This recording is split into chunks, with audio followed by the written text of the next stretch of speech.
Well, a pleasant good evening, everyone, from Truist Point in High Point, North Carolina. The Lancaster Barnstormers have had fits from 2019 until now in this ballpark, and they lost another late-inning lead last night. They fell 4-3 to the host High Point Rockers with 3 runs scoring in the bottom half of the 8th inning. It was a rough night for the Barnstormers bullpen, not so much Junior Rincon. He was the first guy out and went 2 shutout innings. But after that, it was difficult for the pen to throw strikes. It was a home run by Logan Morrison leading off, then 4 consecutive walks that led to the Barnstormers undoing in Game 1 of this series. Tonight, young Danny Taggart will be making the start for the Barnstormers. Taggart is unproven. Ross really doesn't know what he has.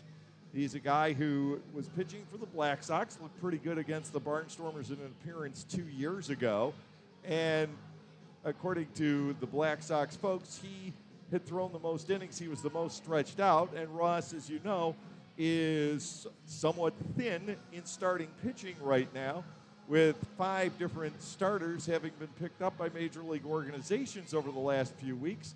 So it is Danny Taggart getting the start tonight. Now, he did make his Atlantic League debut just the other day, Sunday in Gastonia, and he was marvelous. He faced 2 batters, William Salas and Mike Poppy, the 2 and 3 hitters in the lineup, and he struck them both out. But again, here's a guy pitched at a lower level college, D1 in basketball, at Delphi University on Long Island. He's a Long Island native, and he was in the Pecos League and the Pacific Association and a couple of those leagues that were artificially created around metropolitan areas just to get some games in last year. He pitched in Metro New York City. He pitched in metropolitan Pittsburgh along the way last year. So Taggart did get some work in 2020. Here's the lineup that will be backing him up tonight. It will be Blake Alamond leading off at third base. Caleb Gindel will be in right field batting second. Blake Galen will bat third. He'll be at first base. The left fielder in the cleanup slot is Trayvon Robinson. Kelly Dugan will be the designated hitter batting fifth. Center fielder in the number 6 slot will be Ladarius Clark. Melvin Mercedes, the second baseman, is hitting 7th.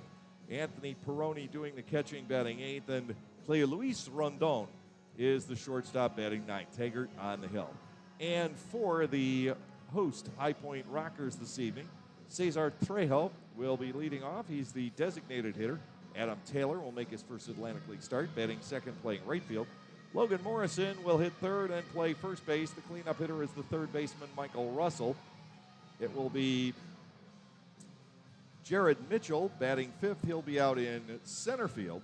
The left fielder in the number 6 slot is Stuart Levy. Logan Moore doing the catching and batting 7th.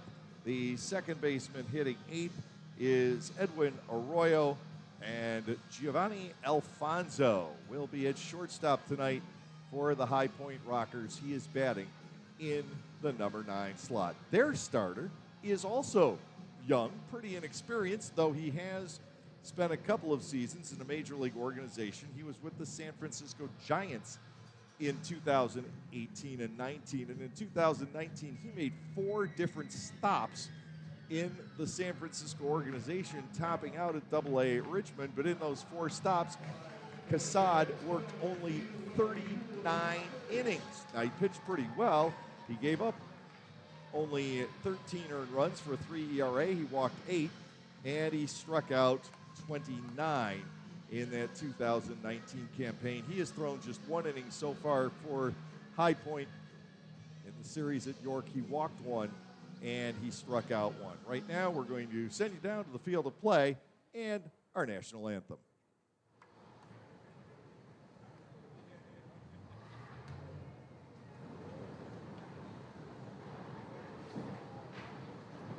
Fans, please stand as our national anthem is performed tonight by Dennis Smith. Oh, say, can you see by the dawn's early light what so proudly we hailed at twilight's last gleaming, whose broad stripes and bright stars through the perilous fight all around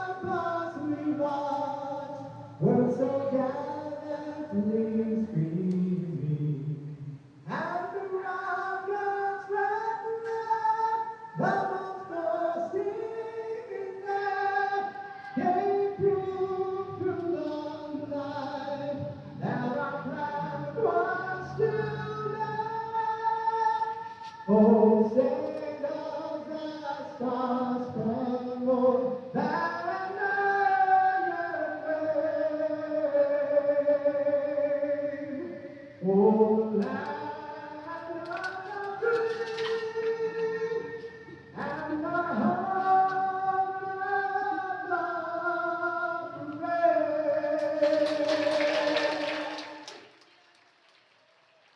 It is time for game 2 of our 3-game series between the Lancaster Barnstormers and the High Point Rockers. A game that at times today we weren't sure we would be witnessing either tonight or tomorrow for that matter. The weather forecast was rather dire, but it now appears that all the rain is going to stay to the south and the east of the High Point area. We should stay unscathed tonight. A lot of rain expected during the day tomorrow, but it looks like it could clear off for tomorrow night. So we'll wait to see on the forecast and what the weather turns out to be tomorrow if we get game 3 of this series in, but game 2 is good to go.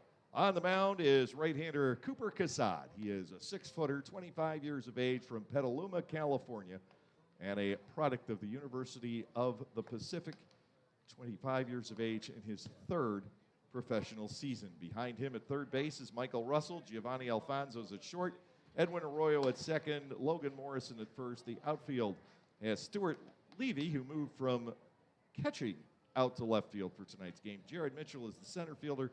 Adam Taylor will make the start in right, and it is Logan Moore doing the catching for the Rockers this evening. Our umpiring crew will have Eric Carmona behind home plate.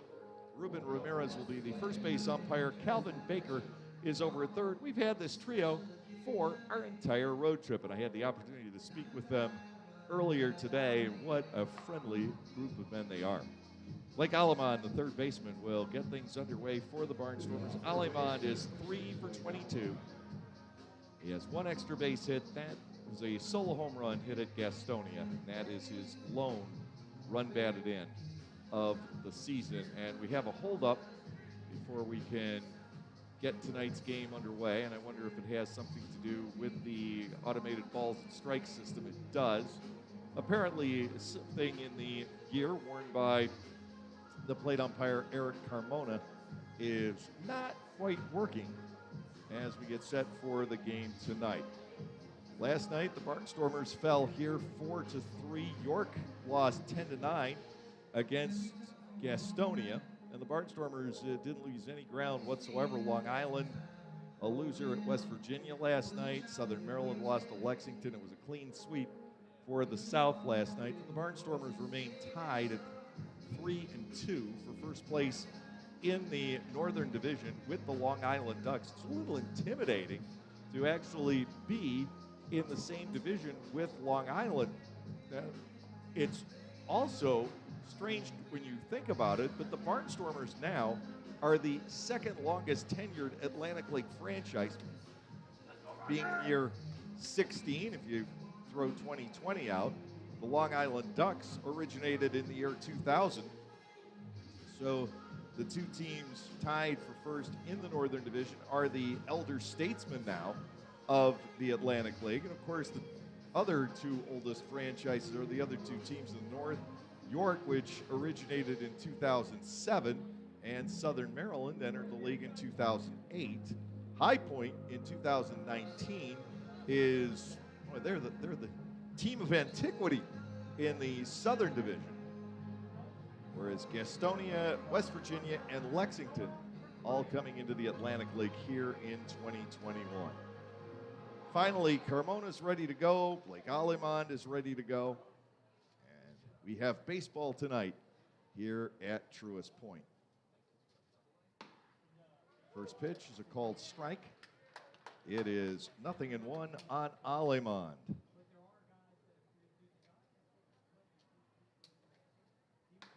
Next pitch, cut on and missed. Cassad quickly ahead at 0-2. The Barnstormers have been having a tough time at the plate. No one person is in a dire slump. Off the inside corner. And Alemond, the count is now 1-2. But at the top of the order, nobody is hitting all that well. Aleman takes the 1-2 pitch and ropes it foul down the right field line. For all I know, that was headed for my old position that I occupied last night. With the threat of rain, they have moved me indoors tonight. You can tell by the camera angle I'm a little bit closer to home plate. The count to Aleman, 1 ball, 2 strikes. Cassad delivers, and this is elevated to left. Patrolling out there, Stuart Levy. He will make the catch. Aleman's retired. And we have 1 away at the outset of the ball game tonight, bringing on Caleb Gindel, the right fielder. He too has struggled. Gindel had a big game the first night in Gastonia and then went hitless for 3 straight games. Finally got a base hit last night. He is 3 for 22, just like Aleman, on the young campaign. 1 double, 1 home run, and 3 runs driven in. The first pitch is a fastball up. It is ball 1 and no strikes.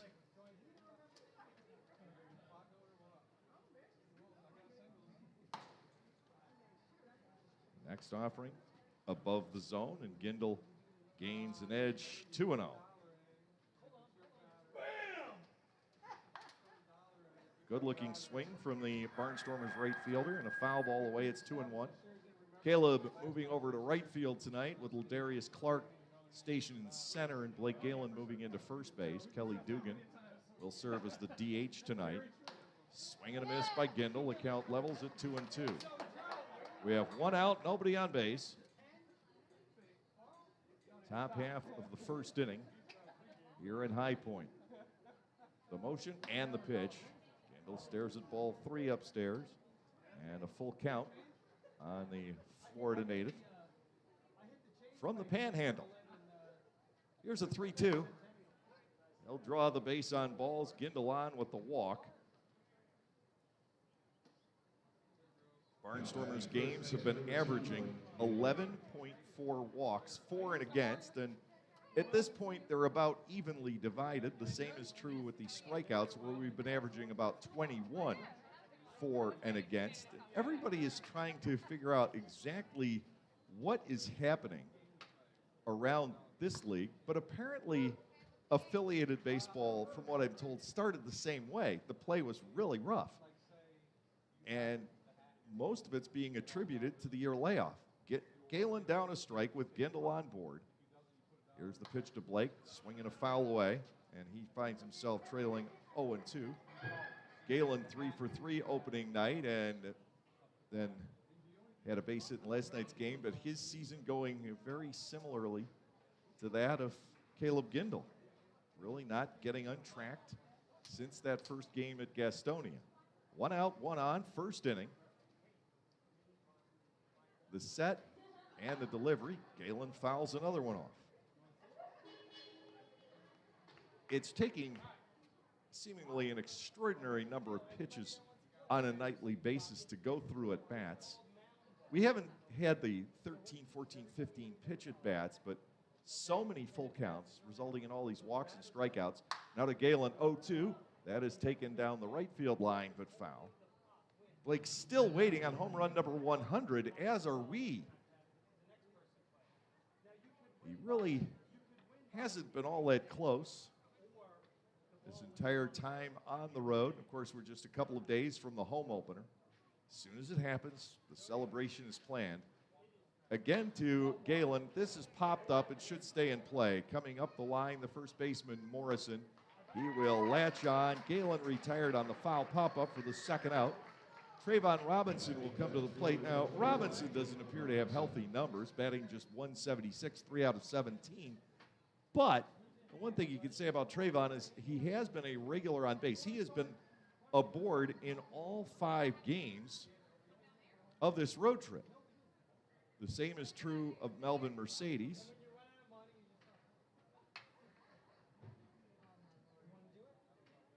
He's been able to reach every game. Partial swing, but he went too far, says Carmona. Robinson trails at 0-1. Gindel the runner at first with 2 outs, playing the top half of the first inning here at downtown High Point. A breaking ball dances in low. Robinson stands in at a ball and a strike. Kelly Dugan waits on deck. The top 5 in the order all have either 3 or 4 hits over 5 games. So, as I said, nobody ice cold, but nobody red hot either. Robinson lines this out to right field, and that is in for a base hit toward the corner. Knocked down by Taylor. He picks it back up, throw back to the infield. Eludes Alfonso in the middle of the diamond. Then he hustles back to cover second, but Robinson had no idea of going anywhere there. Gindel scoots around to third. Runners are at the corners for Kelly Dugan. Robinson extends his on-base streak to 6, and Dugan has the opportunity to put the Barnstormers in the lead here early. Kelly Dugan, 3 for 20. He drove in his first run last night. Men are at the corners. Cassad comes to the set, and to Dugan, a fastball is off the inside corner. It is ball 1, 1-0. Center fielder Ladarius Clark is due next.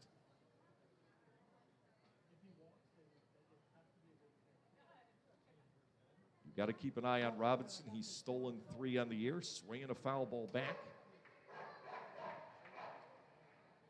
Dugan up there at 1-1.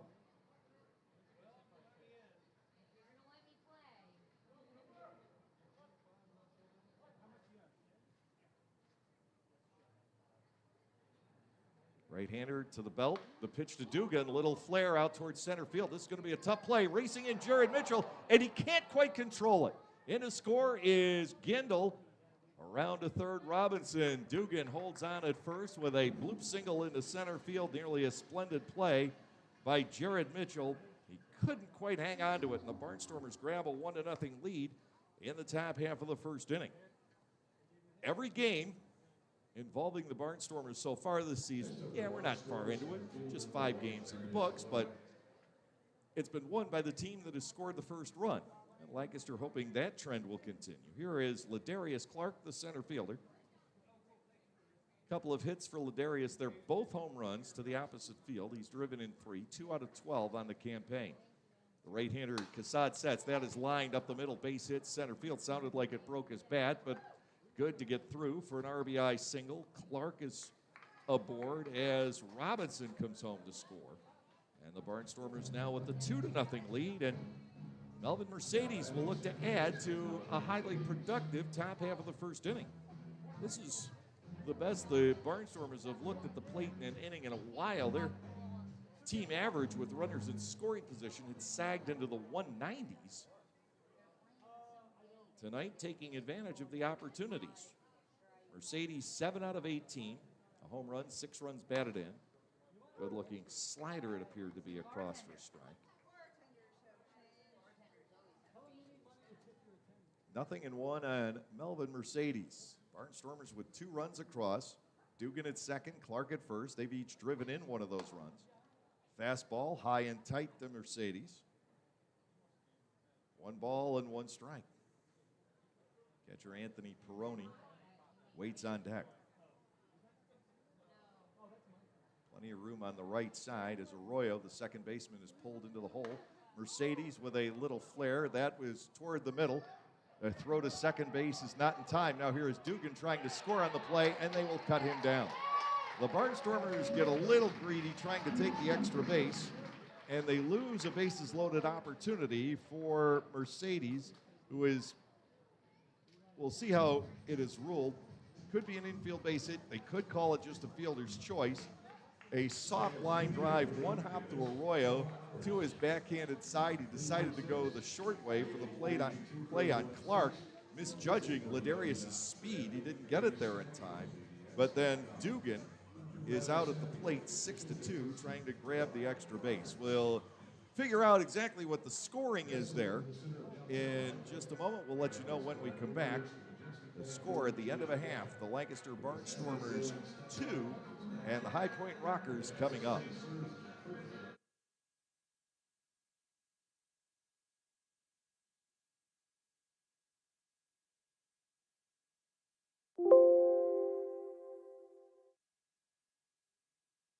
For the youth of our area, the Barnstormers are offering a wide variety of camps throughout the summer to teach everyone some tips on baseball and softball.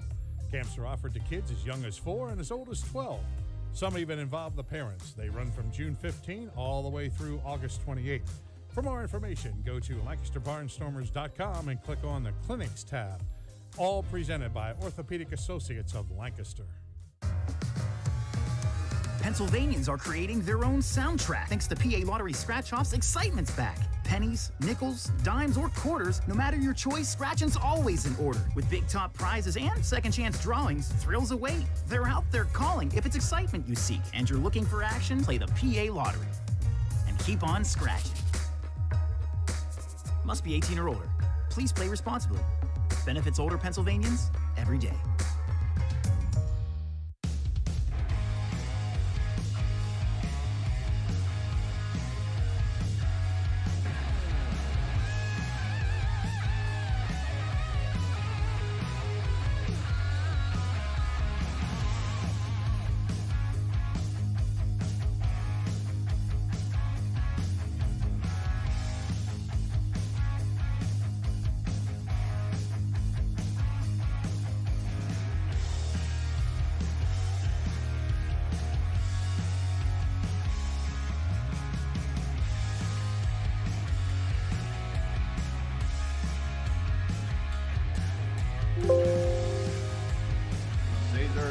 Tonight, the designated hitter leads off against right-hander Danny Taggart making his first start here in the Atlantic League.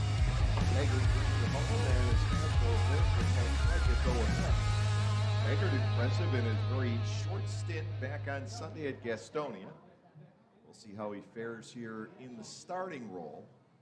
Next pitch 0-1, and he connects the outside corner. Danny has had some trouble over the past couple of years throwing strikes, but we've seen nothing of the sort in his role with the Barnstormers. He's 0-2. Okay, we'll call that a waste pitch. Ball 1 and 2 strikes. The count on Trejo, a right-handed batter all the way. He's 7 out of 20 with a home run, and he has driven in 3. Right-handed batter deep in the box. Awaiting the 1-2 offering from Taggart. Here it is. That sinks low. And a 2-2 count with Adam Taylor, the right fielder, waiting on deck. Janie Keefe, Billy Horn, Frank Viola, the brain trust of the Rockers. They have had to change a lot of parts in and out, just like Ross Peoples has. Ball 3 is high, 3-2. Trejo joined them late.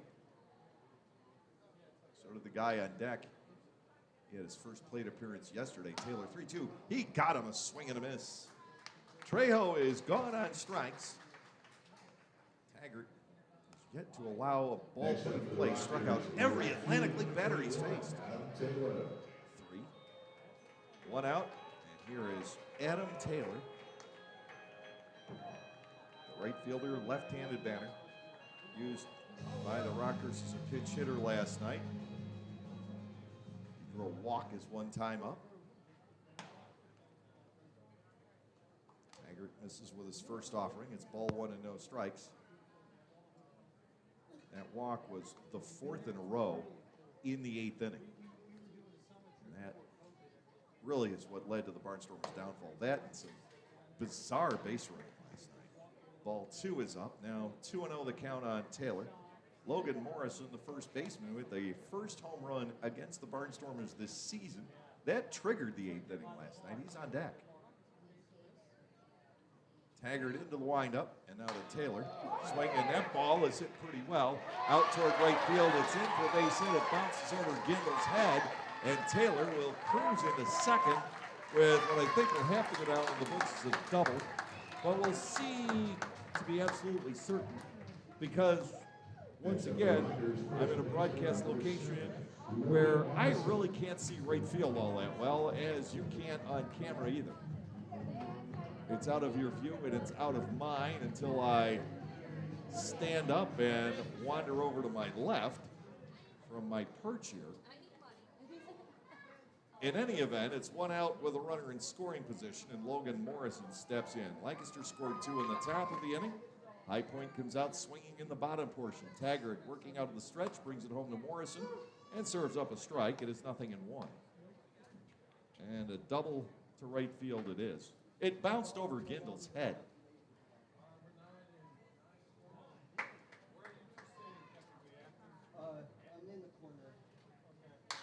And now Morrison swings, and he hits one well to right field. Way back it goes, and he's got his second in 2 nights. Already, the Rockers have tied the game. Logan Morrison, the Major League veteran with the 2-run homer, and it's knotted at 2. A couple of very young pitchers facing at least tops of lineups that aren't so young. And the offense is turned loose. Third baseman Michael Russell will come to the plate. Russell 5 for 16 with 3 doubles, 7 runs batted in. Taggart works quickly into his motion. The pitch, breaking ball. It's outside and off Peroni's glove, 1-0. Third baseman for the Barnstormers is Blake Alleman. The shortstop, Clay Luis Rondon. Melvin Mercedes at second. That hasn't changed at all on this road trip. Blake Galen makes the start at first tonight. The pitch, fastball, is popped up down the right field side into foul territory. Over for it, both Galen and Gindel, and somebody was able to make the catch. The minor leagues.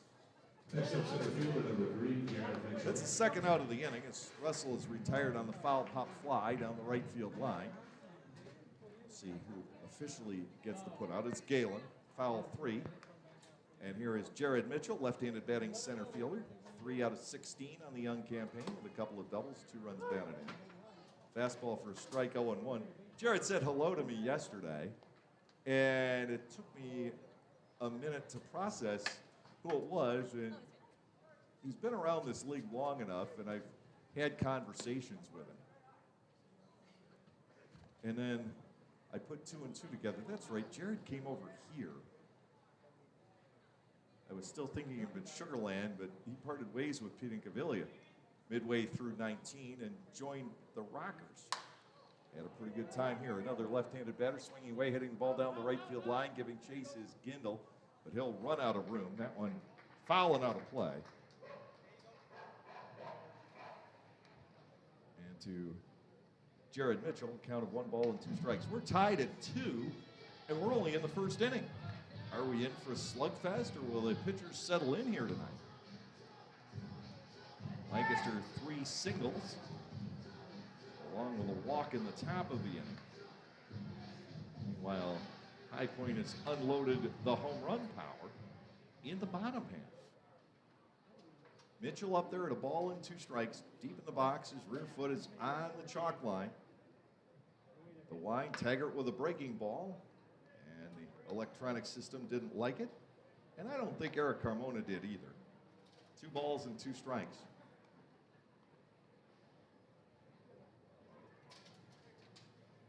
Mitchell being played to pull. 3 infielders on the right side, fouled away. The count will continue at 2 and 2. That is legal in the Atlantic League this year. You could have all 4 on the right side of second base, but the 4 infielders must have at least their toes on the dirt, in this case the brown carpet, when the pitch is delivered. That's the difference from last year. Down low, Mitchell has worked it to a full count, 3 balls and 2 strikes. Against Danny Taggart, Stuart Levy, the left fielder, waits on deck. Barnstormers Rockers 2-2, just in the bottom half of the first inning. Glad you could join us tonight, and we shouldn't have any of the technical issues that we had last night. Payoff pitch is ball 4 inside. Mitchell gets the walk. That will continue the inning for Stuart Levy, the left fielder. He is 2 for 8 with a double and an RBI. Those came last night. Drove in the only run in the 5 innings that Tommy Shirley worked. Shirley and Atkins were very strong last night. It was a 1-0 game when they departed. Ended up 4-3, 2 bizarre 3-run innings, almost identical 3-run innings. With 1 error, multiple walks, 3 runs, 1 hit innings. Throw to first base, chasing Mitchell, who's 1 for 1 in stolen bases. He'll hang tight, and the pitch glances off of Levy. It clipped him on the way through. It actually looked like it got him behind. That puts runners at first and second now for the left-handed batting catcher, Logan Moore. 4 for 15 with a double on the year is Moore, the one-time New Britain B catcher. Now batting the catcher, Logan Moore.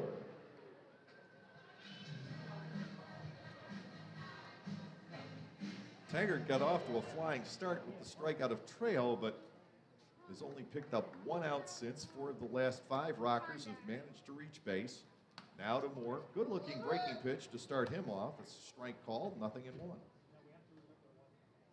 Second baseman Edwin Arroyo waits on deck. Thinner crowd than they had here last night. They're still not where they want to be in High Point, but they knew it was going to take a while for this operation to be built. Line to right field. That is a base hit. Gindel will come up firing. Mitchell on his way to the plate. Heading for third is Levy, and he makes it. An RBI single for Logan Moore, and the 3rd run on the board for High Point. This ballpark is toxic to the Barnstormers, who just cannot seem to hold on to a lead here. Ross Peoples will come out to try and settle Taggart down. The Barnstormers also signed another youngster today, one with a little organizational experience, and by a little, I mean a little.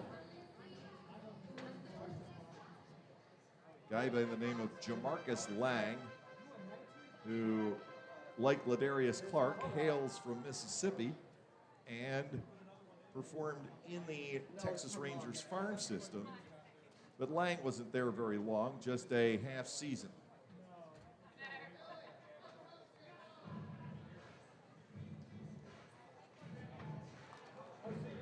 Logan Moore with the RBI single to right. Arroyo, a switch hitter, will step in. 6 out of 18 with 5 runs batted in. Hitless last night was the one-time Chicago Dog.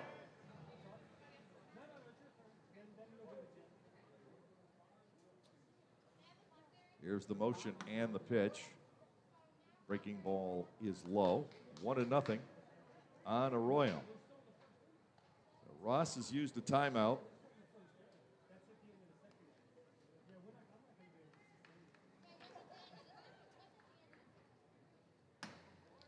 Good-looking breaking ball. 1-1. There are reinforcements on the way. Barnstormers just need to get through this road trip. Get a couple of arms supposedly coming in on Friday. Over the top fastball and a check swing he held.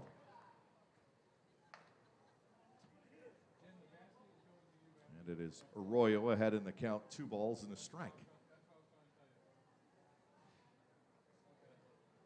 Daniel Taggart, a wrinkle there, and I think that stayed high. Again, it's where it is 7.5 inches behind the front of the plate. That's what the electronics are designed to pick up. 3 and 2, and that's ball 4. They're loaded for Giovanni Alfonso. Drove in the winning run with a ground out last night, 1 out of 4. I got to thank a couple of people who have made my working conditions a little bit better tonight. I understand that there is a bit of echo in the audio. I don't think I can do anything about that. Perhaps I can. I'll try fiddling with the system. But I am indoors. Swinging a foul away, it is 0-1. The camera is in front of an open door, but I think my sound is reverberating off the window in front of me. Jared Lakin came to my rescue with a surge protector that he happened to carry with him. He said he didn't really need it on this trip. Line drive toward right center field. Sprinting over on that is Clark. He can't get to it. It's in the gap and likely to clear the bases. It does. In its second with a 3-run double is Giovanni Alfonso, and it is 6-2 in favor of the Rockers here in the first inning. But hold on. Don't count the Barnstormers out of this one because they're facing inexperienced pitching too. I don't think Jamie Keefe is as short as Ross finds himself. 6 runs on the board. 2 with 1 out and 4 since the second out of the inning. We're back around to Cesar Trejo, who struck out to start the night. He looks at strike 1 from Danny Taggart, who's just got to go out there and grind at the moment and get the Barnstormers as far as he can.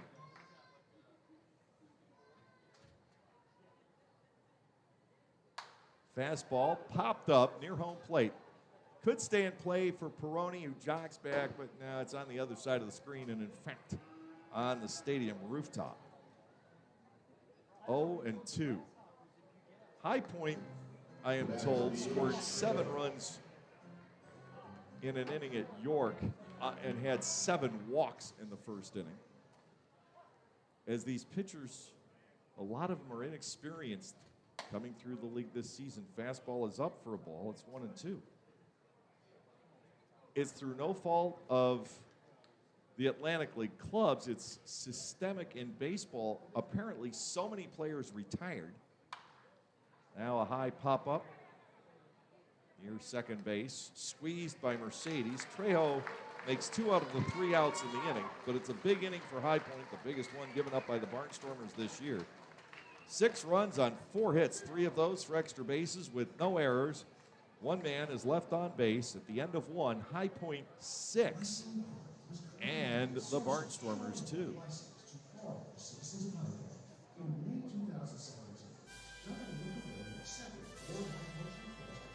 Did you know that the 2021 Lancaster Barnstormers Club has 2 players headed to the Summer Olympic Games in Tokyo, Japan? That's right, our own Blake Galen and Jared Lakend are on their way to the Olympics as members of Team Israel. To help celebrate our 2 Olympians, Clipper Magazine Stadium will play host as Team Israel will take on the Susquehanna Valley Stars at noon on Saturday, July 17th as part of their training camp before heading to the Tokyo Games. For ticket information, go to LancasterBarnstormers.com's events link. There are those who say, leave well enough alone. If it isn't broken, don't fix it. You don't mess with success. while others have something quite different to say. The Lexus RX, with dynamic handling and available 12.3-inch touchscreen. It's the best-selling luxury crossover of all time. Experience amazing at your Lexus dealer.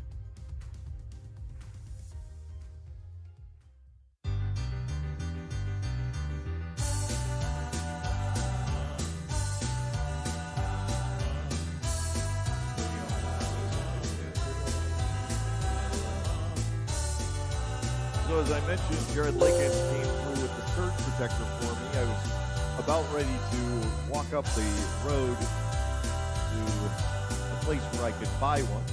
Familiar. I've got one in my room. I was detailing the struggles I had last night. First pitch to Anthony Peroni is outside of low. Ball 1 Popped up, foul territory, first base side. Out of play. Batting at 1-1. 4 for 19.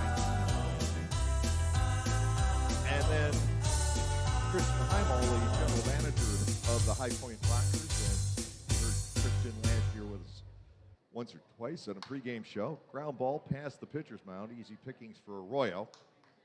And that is the first out here in the top half of the second inning with Clay Luis Rondon about to step in. Well, Christian moved me for tonight. Because of the threat of rain tonight and tomorrow, he didn't want me sitting out on the porch. Rain would not be good for the electronics. I could take it. Not well, I wouldn't melt though, but boy, a computer and a soundboard, the camera, it just wouldn't have been good. Slowly hit towards shortstop.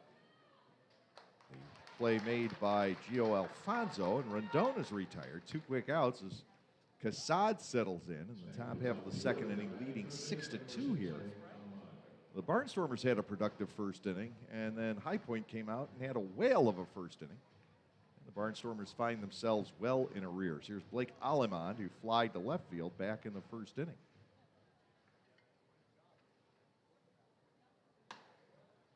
Fastball for a strike. It's 0-1. High Point's been rated. They've lost more players than the Barnstormers have, but it wasn't all in one category. It's been an assortment. Another ground ball. This one a little tougher, but Arroyo is there. 1-2-3 inning on 6 pitches, all on the ground. Nothing across, as Alamond is retired by his 2020 double play partner, Edwin Arroyo. Through 1.5 tonight here at High Point. The score is High Point 6 and Lancaster 2. You can enjoy a night at the ballpark and help out the United Way of Lancaster County. All you have to do is spend 3 hours as an usher during a Barnstormers home game, and the ball club will donate $20 in your name to the United Way program of your choice. Be a friendly face, have fun, and raise money for your favorite local charity. To sign up, go to the LancasterBarnstormers.com website and head to the community link, and we'll see you at the ballpark. When everyone has a different craving, Wegmans Meals to Go has it all. All right now, all in one delivery.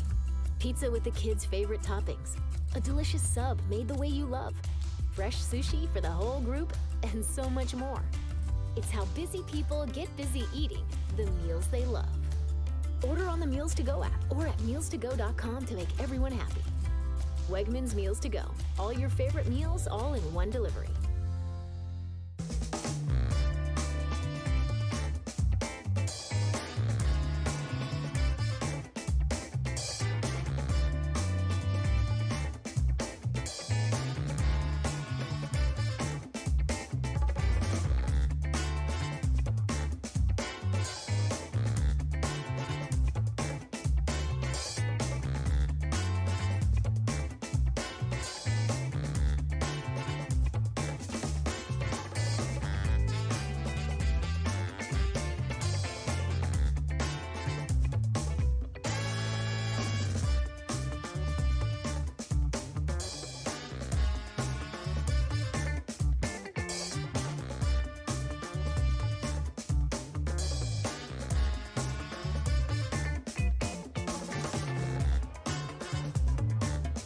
Adam Taylor steps in to lead off against Danny Taggart.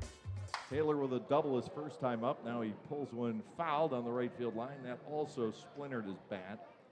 And Taylor will come back to select a new work club. No balls and 1 strike.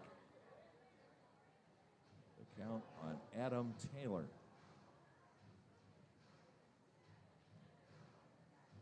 Barnstormers down here 6-2 in the bottom of the 2nd inning. York leads Gastonia 2-0 in the 3rd, facing a former Rev in Jay Gauss. West Virginia up on Long Island 1-0 in the bottom of the 2nd. Lexington leads Southern Maryland 3-0 through 1.5. Down low is Taggart. And the count to Taylor, a ball and a strike. Logan Morrison, who's homered his last 2 plate appearances, waits on deck. Taggart is ready. The kick and the pitch. Got that one across. And Taylor bats at 1 ball and 2 strikes. They've had a revolving door here in High Point.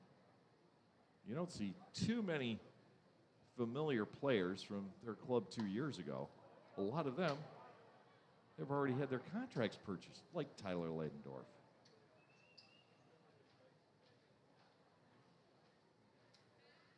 Taylor stays in, 1 ball, 2 strikes the count.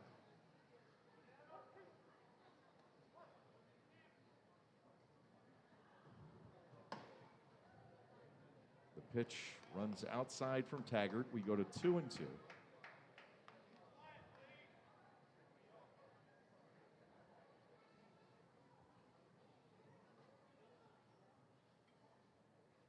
And the next chipped foul, and it hit a girder on the 3rd base side.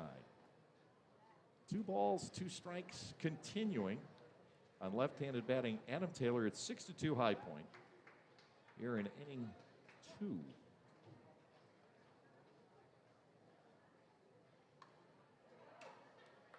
He got a piece, stays alive, 2 balls and 2 strikes.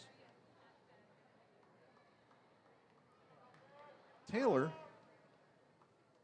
is from Greenville, South Carolina, a few hours away. home of the Red Sox single A team, one of them. Smash here and foul past the first base coach's box.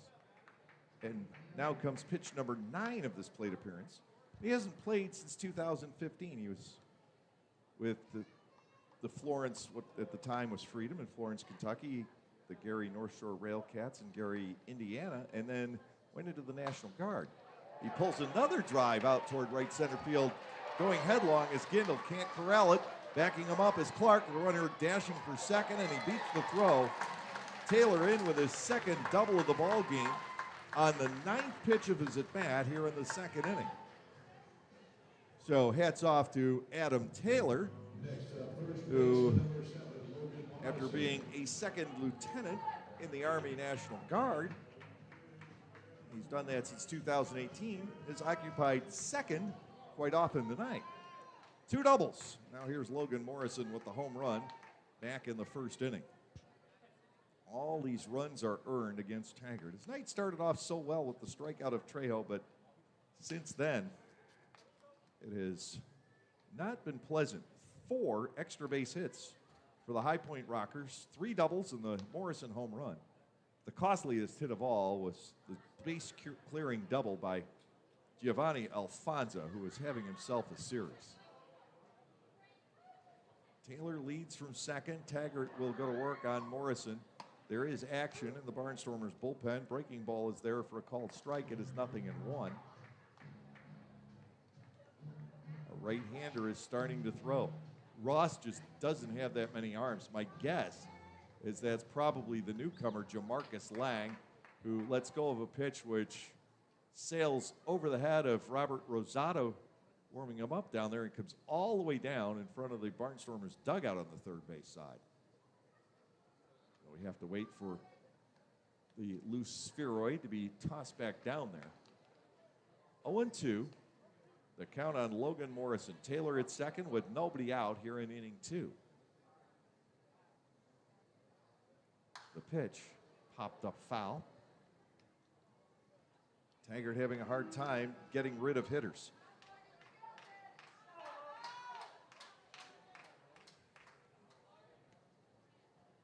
Morrison, an 11-year Major League veteran.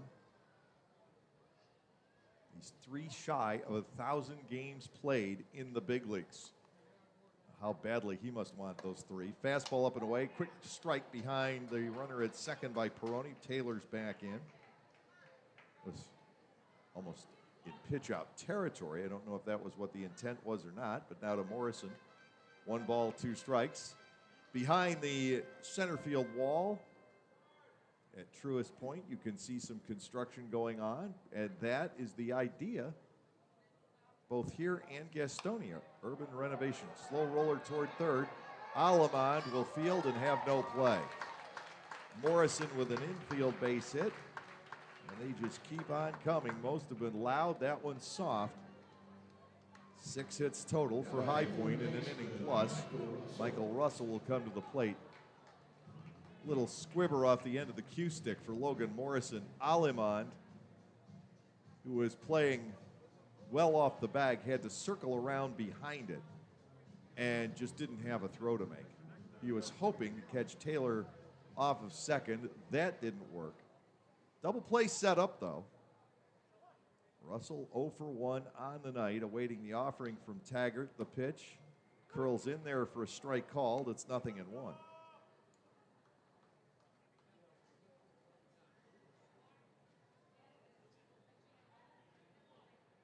A look back. The pitch inside and low. Ball 1, strike 1. Peroni still has caught every inning back there on this road trip.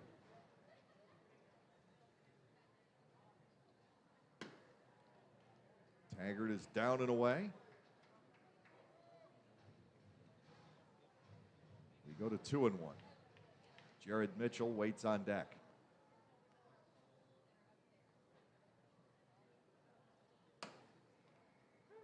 Breaking ball is good.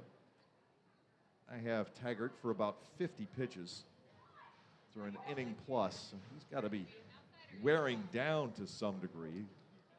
Pretty sure that's Lang warming up in the Barnstormers bullpen.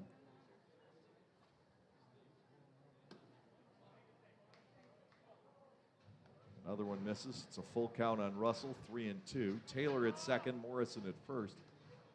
I'm not sure that High Point is going to be inclined to start runners here. They don't. 3-2 pitch, fouled away. A slew of two-strike foul balls plaguing Danny Taggart here in the second inning. And that's frustrating because you know you're fairly close to getting hitters. They're just not putting those balls in play, and then they get something they like, and they're driving it. 3-2 again. Hit high in the air. Shallow right field. Gindel coming in. Caleb is there to make the catch. The runners can go nowhere. Russell is retired on a pop to the right side for the second time. It's been a bit of a breather for Taggart. One out, and Jared Mitchell will come to the plate. Mitchell walked and scored in the first inning. High Point got the two-run homer from Morrison in the first, and then reloaded with 2 outs after the Russell foul ball. The next 5 batters reached base, with Alfonso coming up with the base-clearing triple. To Mitchell, it's outside, and ball 1. Stuart Levy is on deck. Taggart would love to get the Barnstormers out of this inning with a double-play ground ball.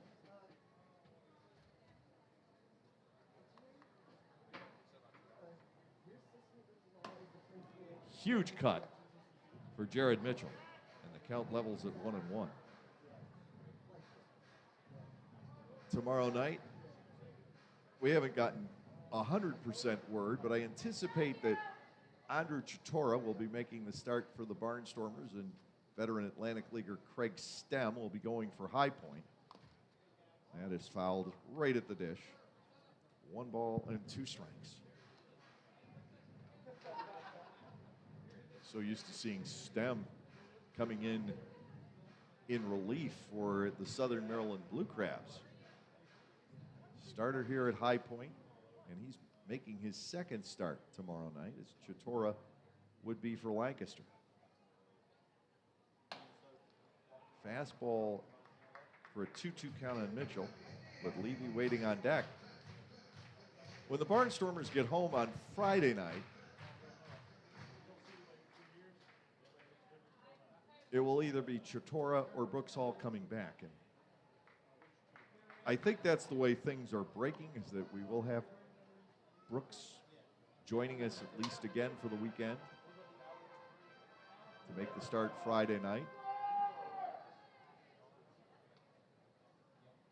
But I've not gotten 100% definitive word. Payoff pitch. Mitchell cranks that foul down the right field side.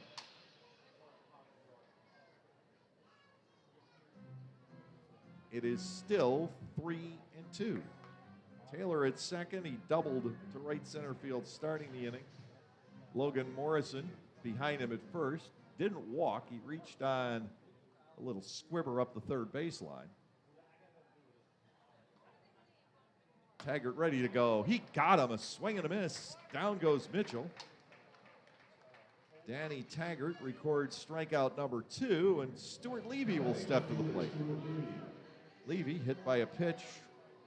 It actually looked like it got him around the scapula back in the first inning.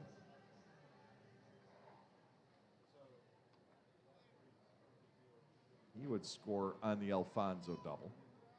Taylor at second, Morrison at first, 2 outs. Fastball runs outside for ball 1.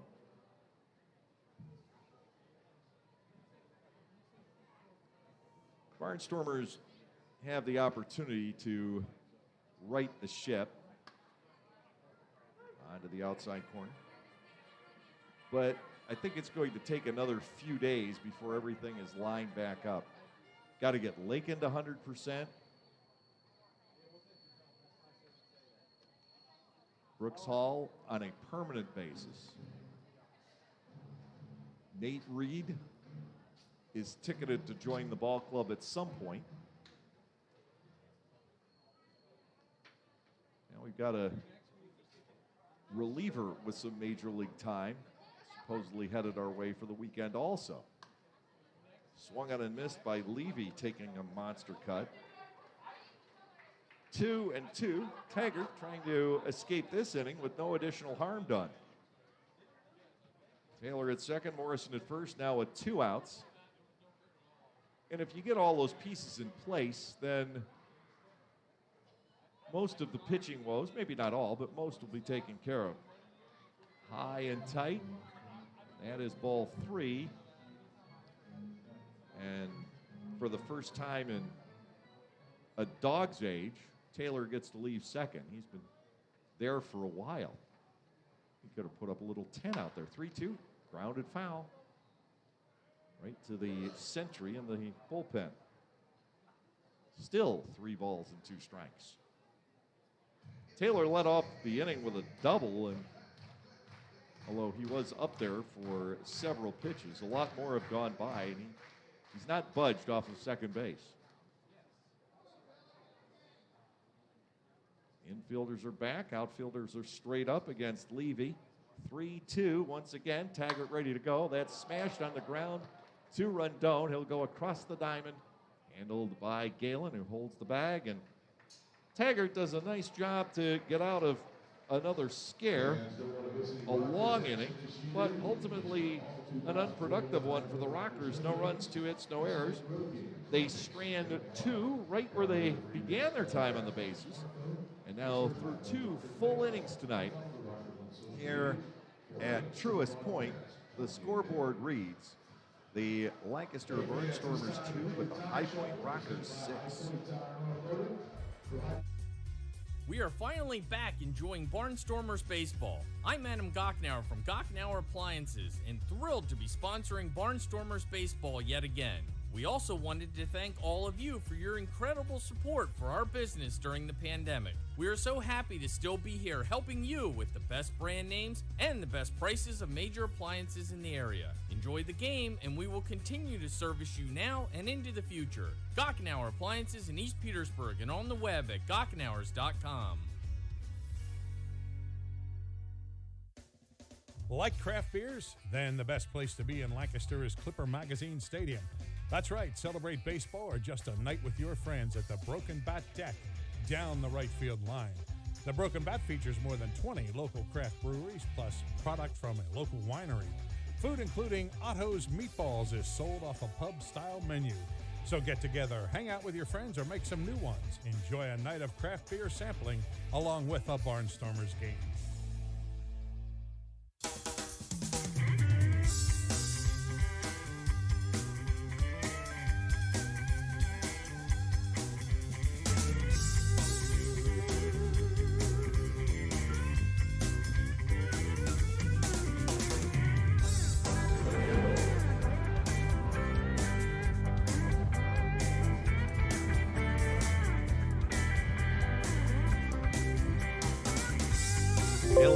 Steps in to lead off the third.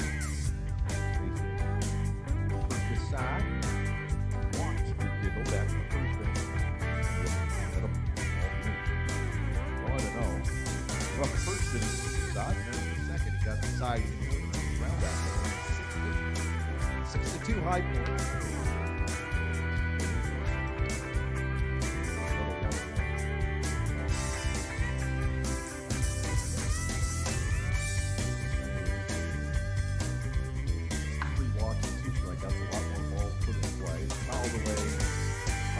But it's 1-2. Following the game tomorrow night, the Barnstormers have the 7-hour or so trip back home.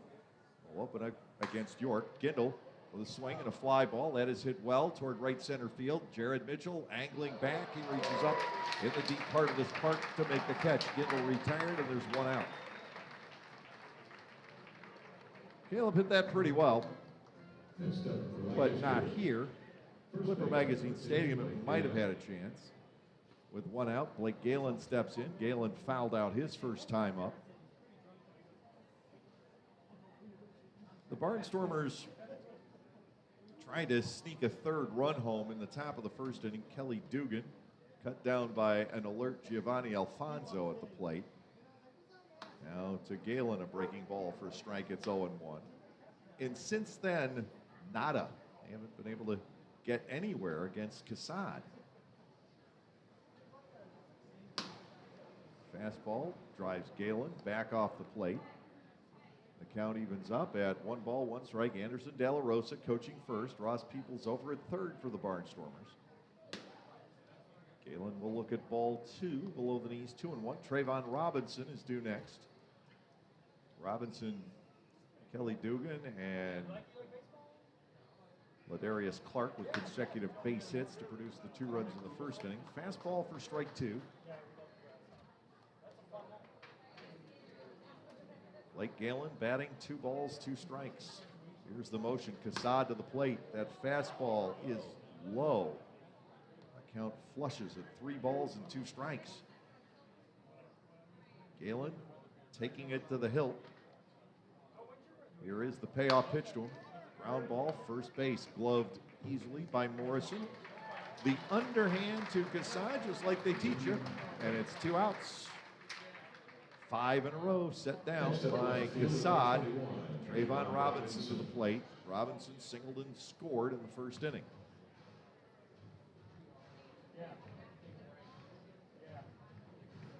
Robinson now has hit safely in 4 in a row, 1 hit at a time, but they are starting to come.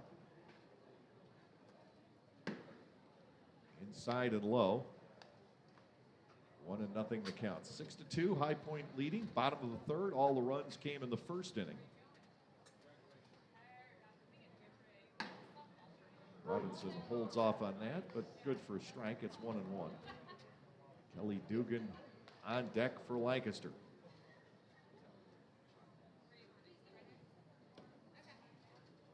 He's got to get the toes out of there.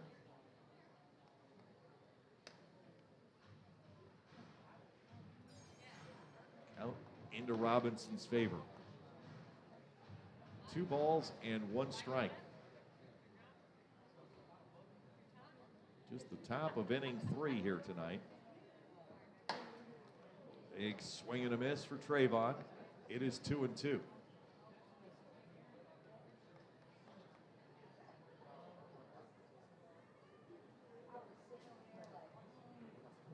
Casad, the Californian, delivers to Robinson, also a Californian. Strike 3 called. Robinson knew that one. That is the first strikeout for Casad here tonight. The Barnstormers for the 2nd consecutive inning go down in 1-2-3 fashion.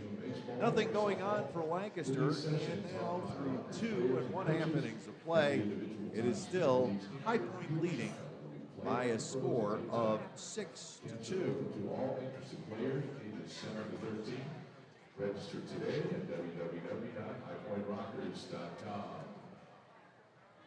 All right, folks, here at High Point, we all know there's a bigger horse race in the Kentucky Localflavor.com, local flavor.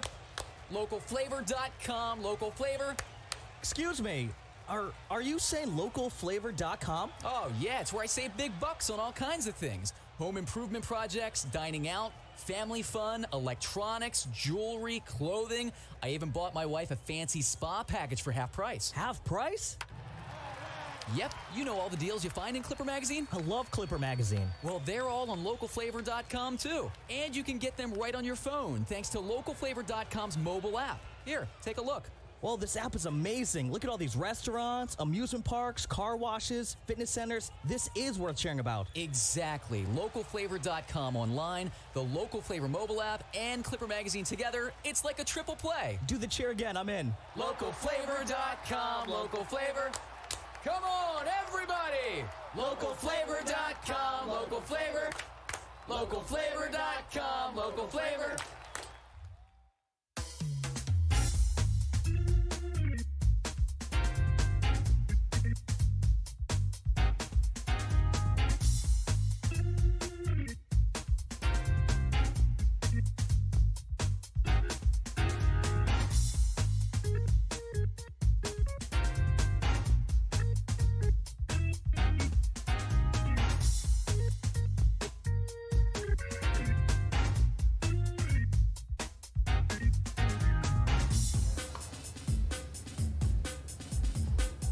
The newest Barnstormer is on the hill as we start the bottom half of the third inning. This is Jamarcus Lang from Hattiesburg, Mississippi.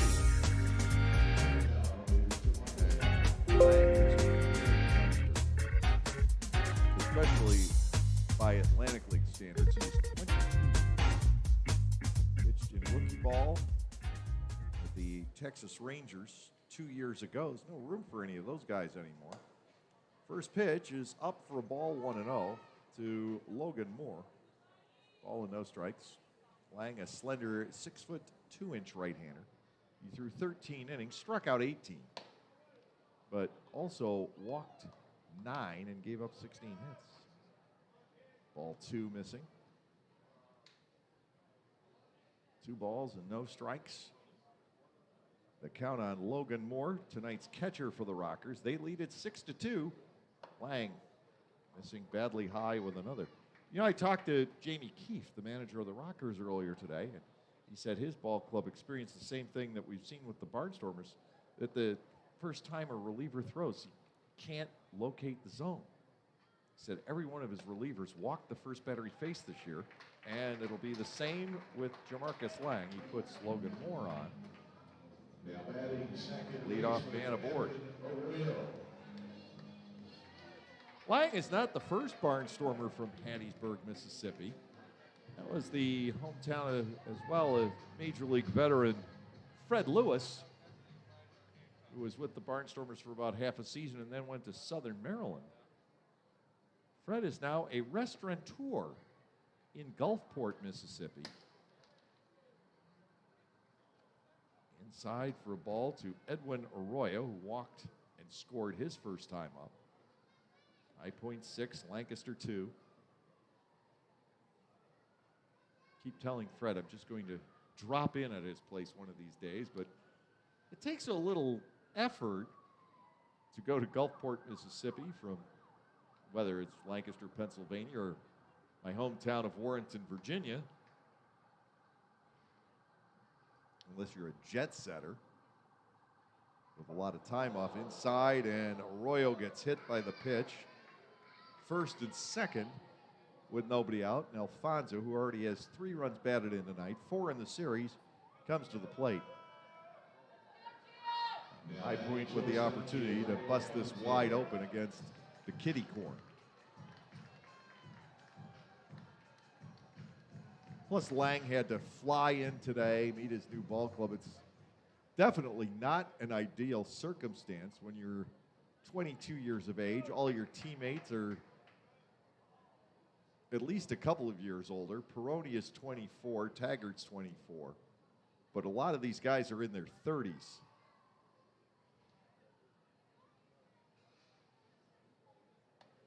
You can understand there might be some nerves. High and inside, ball 1 on Alfonso. It is 1-0 from Jamarcus Lang. You could see Gindel pitch tonight. I think Ross is going to try and work his bullpen very sparingly in this game. Lang is ready. The pitch missing to Alfonso, who almost appeared disinterested on that one, as Jamarcus Lang is having all kinds of trouble throwing strikes. Infield set, looking for 2. Taggart was in this position last inning, first and second, nobody out, and got out of it. Lang will bring it home, and Alfonso taking all the way, looks at the first strike, and it's 2-1.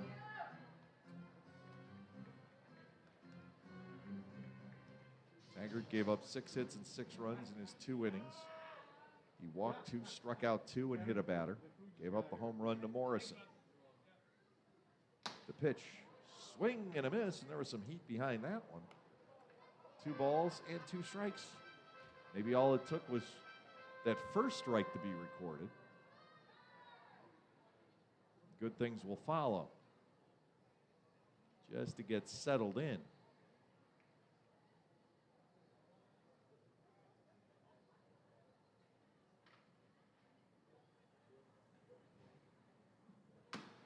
Chopper toward the third base bag on the mound. Nobody can pick it up.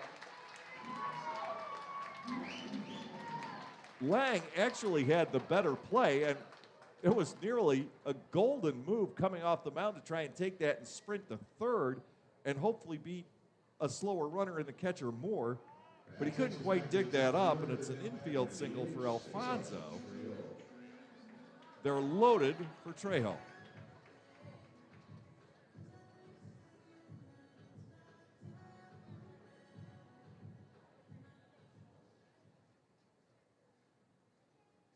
Somehow the Barnstormers needed a break on that play. The pitch bounces, gets away from Peroni. Here comes Moore, charging for the plate. Everybody else moves up, and it's 7-2 on what I have to trust will be a wild pitch. Charge to Lang.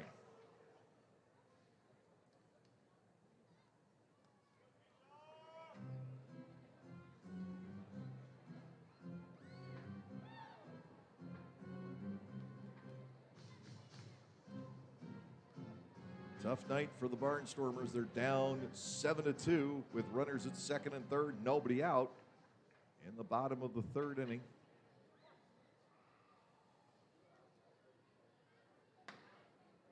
Couple of untried, youthful right-handed pitchers. Sometimes you can strike gold, and you still could. You don't want to rate these guys off after one nerve-wracking appearance. Next pitch, lined up the middle, base hit center field through the drawn-in infield. Here's Arroyo scoring. Alfonso will stop at third on the RBI single by Cesar Trejo, and it is now 8-2. Fans are enjoying this one. Not terribly pleasant from my seat. Here's Ross Peoples using his second timeout. He just needs to get through games.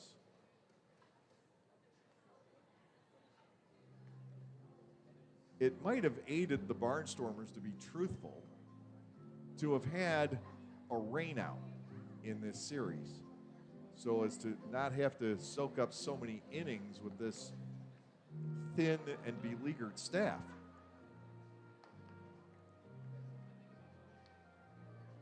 And Mother Nature would not cooperate with that. Barnstormers just have to somehow find a way to make it through tonight, perhaps come up with a big rally. But right now, they're in hot water in this game. It's 8-2 in the bottom of the third inning. Adam Taylor is 2 for 2 with a pair of doubles already, and he bats with runners at first and third, nobody out. More action in the Barnstormers bullpen, and that's Garrett Granitz getting ready to come in. Lang with a fastball, met and fouled back. One strike on Taylor. Granitz threw an inning and a third on Sunday.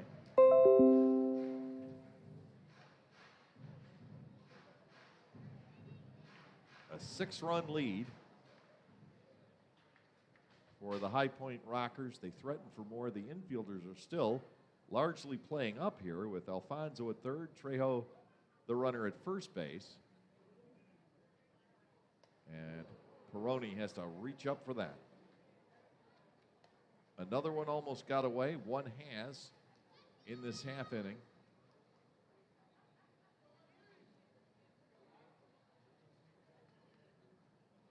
One ball, one strike on Adam Taylor with runners at the corners. 8-2 in favor of High Point.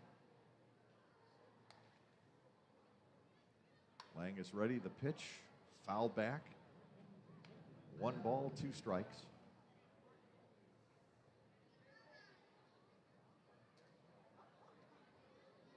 Because you do get a diamond in the rough from time to time. Somebody unheralded from the lower minors or the lower indie leagues.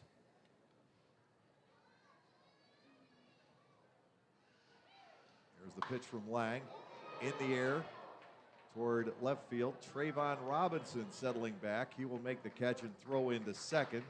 Conceding the run as Alfonso scores on the Taylor sac fly. A 3-run inning so far with 1 out and 1 on. 9-2 our ball game. Trejo, the remaining runner at first base. Here is Logan Morrison. He has slugged a 2-run homer and beat out a squib hit. Knox at opposite ends of the Knox spectrum.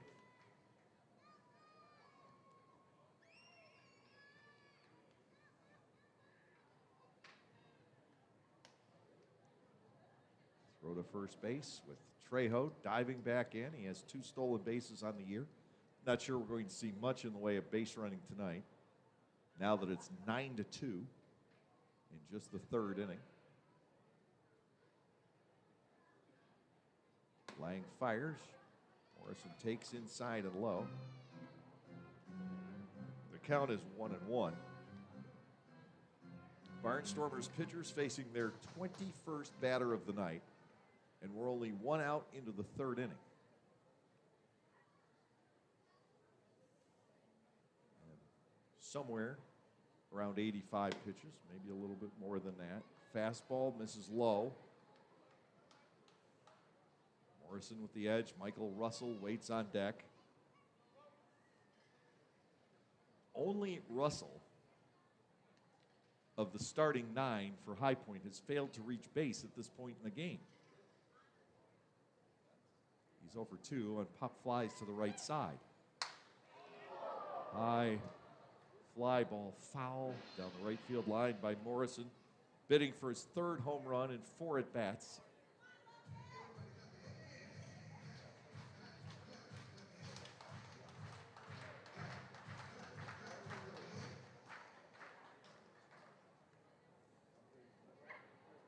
(9-2) in favor of High Point, lower half of the 3rd inning. 8 hits for the Rockers so far. Lang will bring it home. Snap it in high.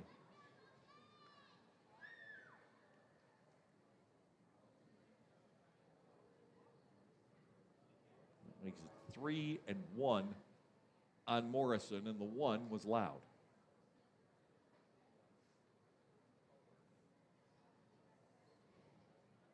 Trejo, the lone runner, he leads from first base, held by Galen. Lang working out of the stretch. He'll deliver and miss inside, ball 4.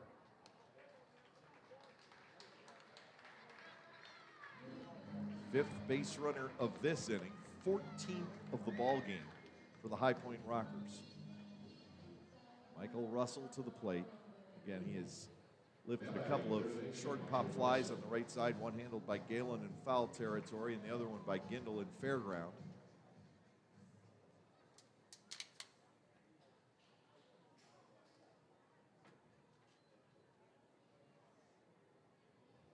The Rockers' record as a franchise for runs in a game is 14. And they could be knocking on that door. Time called as Jamarcus had begun his motion. Ended up more or less dropping the ball on the turf. Russell, the former North Carolina Tar Heel, digs in, right side of the batter's box. The Lang pitch is a ball. It is 1-0.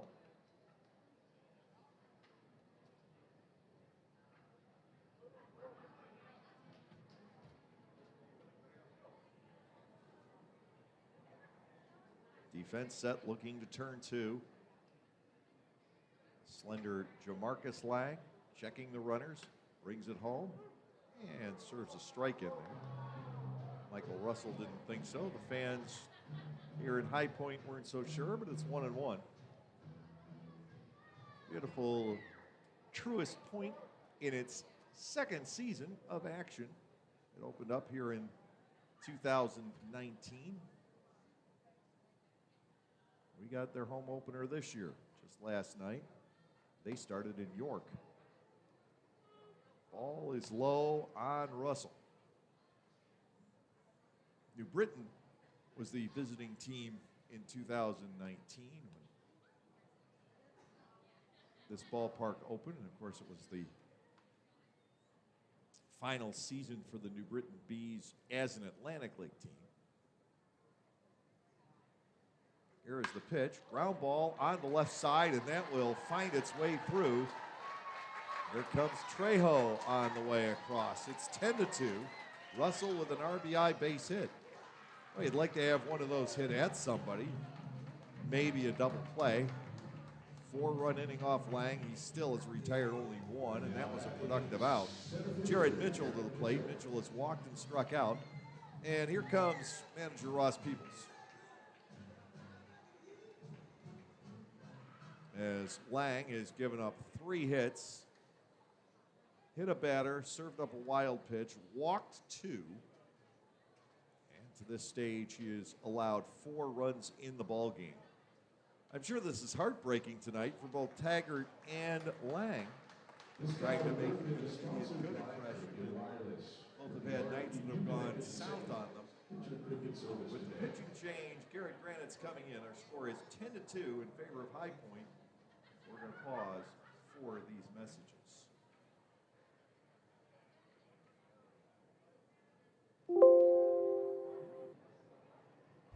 72 years and 4 generations and still going strong. We are Gochenauer Appliances in East Petersburg, and we want to be your appliance store now and into the future. We sell all the best brand names of appliances at the very best prices. We also deliver, install, and service what we sell. Shop local and with your 4th-generation hometown appliance store. Come to Gochenauer Appliances and see what a great appliance purchase experience is all about. You can even shop from home now at Gochenauers.com. Thanks for your support. When everyone has a different craving, Wegmans Meals to Go has it all. All right now, all in one delivery. Pizza with the kids' favorite toppings. A delicious sub made the way you love. Fresh sushi for the whole group, and so much more. It's how busy people get busy eating the meals they love. Order on the Meals to Go app or at mealstogo.com to make everyone happy. Wegmans Meals to Go. All your favorite meals, all in one delivery.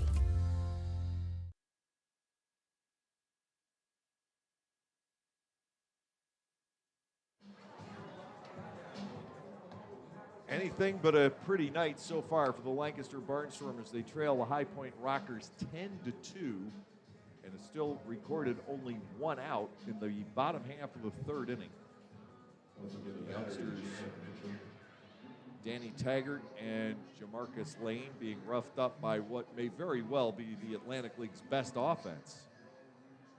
Even though they've taken some personnel hits over the last couple of weeks, this is still a pretty strong crew.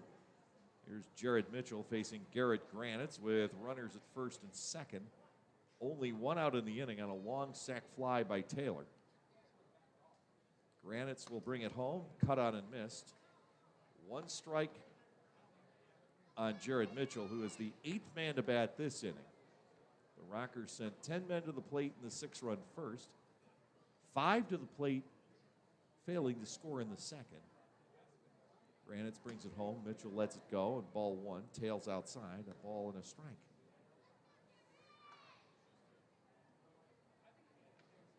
Granitz, the right-hander from Madison, Wisconsin, originally. He's lived in Fort Myers, Florida for a while, ever since we've known him. Delivers to Mitchell. This is popped up to shallow center.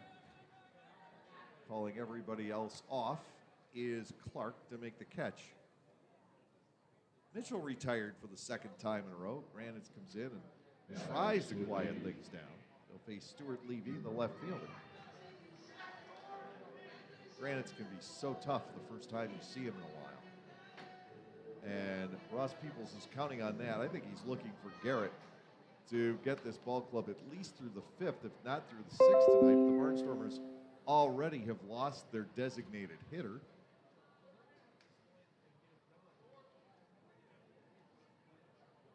Kelly Dugan out of the game. Ball missing inside, 1-0 here. 3rd appearance for Granitz. He's gone 2 1/3 innings, allowing 3 hits, 2 runs, with with 1 walk and 2 strikeouts. Stuart Levy awaits. Granite's almost hits him.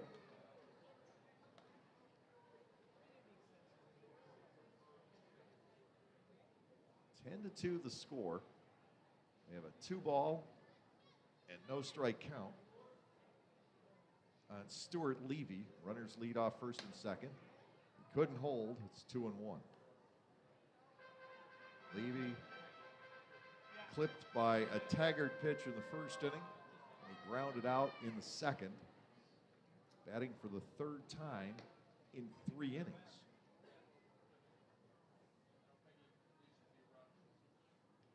Garrett Granitz will bring it home. Ball 3 is high. Peroni looking for a place to throw that didn't present itself. 3-1 now. And Garrett's job, and he knows it, is just to get this game going. And he doesn't do it there. Ball 4 to Levy, and they bat it around for the 2nd time tonight. 5 walks given up by Lancaster pitching. And here is Logan Moore, who has singled, walked. He has 2 runs scored. Now batting to catch it, Logan Moore. Run out of room on the score sheet if this keeps up. Bases loaded. With Morrison at 3rd, Russell at 2nd, Levy at 1st. And Granitz is inside for a ball. It's 1-0. 9 hits, 5 walks, 2 hit batters, 16 base runners in 2 2/3 innings. The Granitz pitch is able to catch the inner part of the plate to go to 1-1. Left-handed batting Moore. On the 5th column of my scorecard, and only the 3rd inning. Swing and a miss. One more good pitch, and Granitz can get us out of the 3rd, which is at present a 4-run inning with the bases loaded. 2nd time in 3 innings that 10 men have stepped into the batter's box for the guys in the white and blue.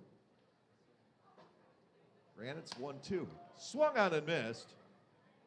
Garrett is able to douse the Flames for the time being with the strikeout of Moore. Granitz comes on and gets the final 2 outs here in the bottom half of the 3rd inning. We're at the end of 3 at Truist Point, and it's pretty much all High Point with the Rockers leading by a score of 10-2.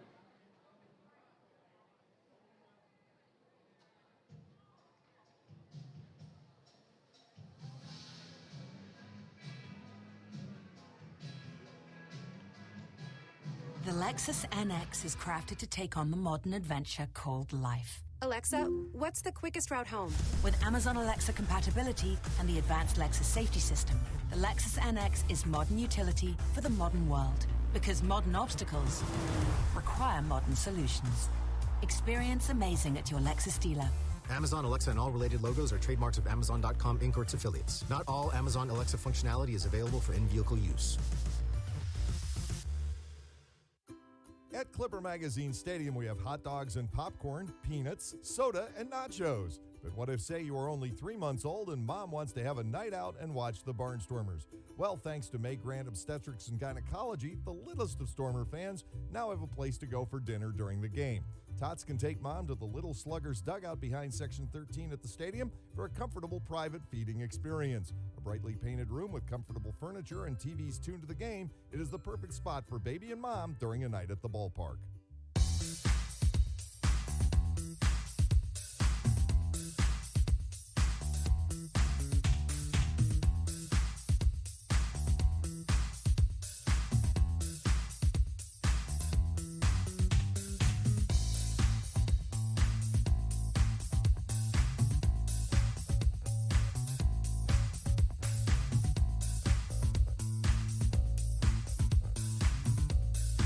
Through 3 innings of baseball tonight, it is 10 runs, 9 hits, no errors, 6 left for High Point.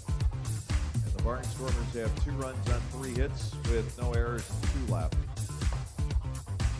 First delivery, a fastball.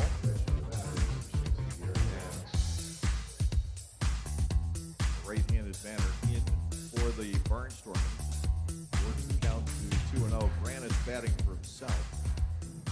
And Cassad is yet to be able to throw a strike to him.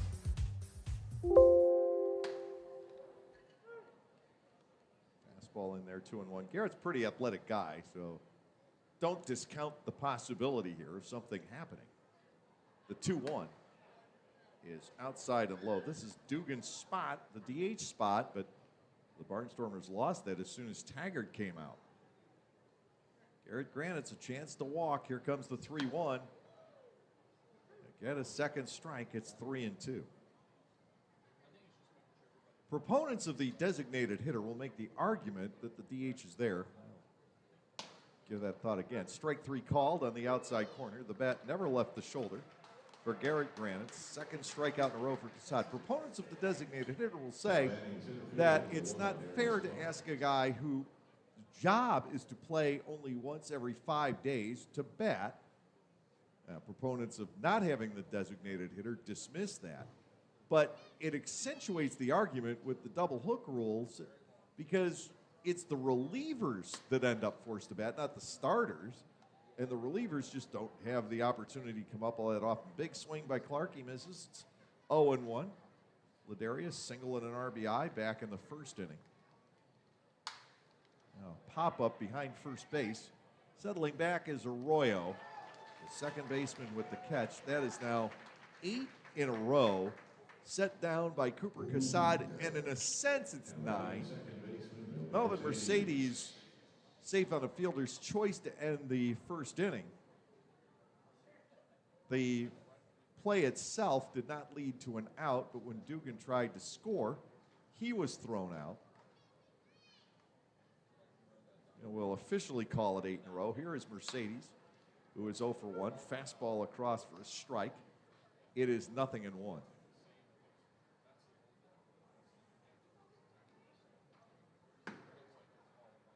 Inside and low, 1-1. The Barnstormers, unless there's a dramatic turnaround in this game, will be 3-3 coming out of tonight. And when you start 3-0, that's a little bit disappointing. But please understand the set of circumstances in which Ross Peoples found himself. Lancaster got a break that Heath Philmeyer did not leave until he made that opening night start. 2 outs, nobody on here. And Mercedes trailing Cassad, who is just cruising at the moment. 10-2 High Point. Melvin line drive over the head of the third baseman Russell. He couldn't draw this one in. Melvin Mercedes has now hit safely in 5 games out of 6. That's his club leading 8th hit of the year. Excellent opposite field hitter is Mercedes. Anthony Peroni, the catcher, will come to the plate. 4 singles for the Barnstormers here tonight. Lancaster has not had an extra base hit in this series. The Barnstormers hitters still trying to get their feet wet. The pitching staff is in tatters. Some of the young guys, like especially Goodson, overextended and put in roles that Ross never intended. Breaking ball for a strike. It is 0-1. Those are the guys you want to develop. You want to bring them along. You want to put them into games where the pressure isn't on until they understand how to set up the hitters. And Ross hasn't been able to do that. Fastball is high.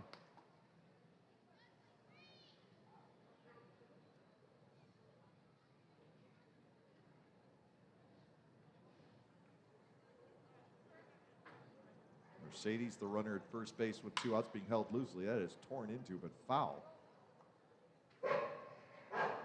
Ball can jump off of Peroni's bat, but it's usually low when it does.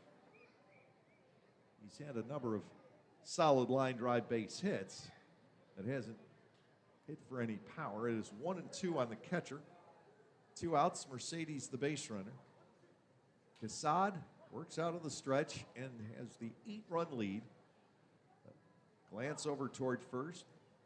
Time is called here.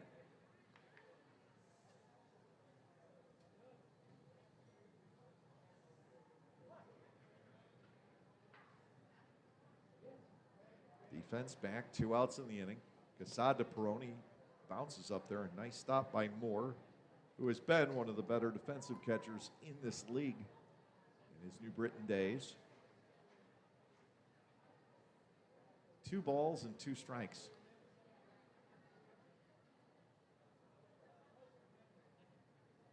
Breaking ball gets the outer edge.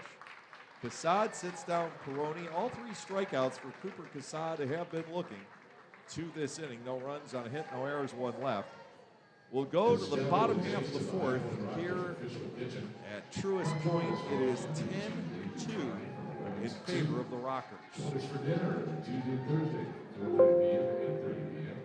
Follow us on Instagram at the Kitchen Kitchen. New to Clipper Magazine Stadium in 2021 is Otto's Hospitality. Otto's is totally committed to the fan experience, from quality to convenience to safety. And they are committed to Lancaster, using local food purveyors whenever possible. New menu items like homemade Brauhaus pretzels, Black Angus burgers, and Otto's meatballs are sure to make any Barnstormers game even more fun. Use self-ordering kiosks or your phone instead of waiting in the lines. That's Otto's Hospitality. Pennsylvanians are creating their own soundtrack thanks to PA Lottery Scratch-Off's Excitement's back. Pennies, nickels, dimes, or quarters, no matter your choice, scratching's always in order. With big top prizes and second chance drawings, thrills await. They're out there calling. If it's excitement you seek and you're looking for action, play the PA Lottery. And keep on scratching.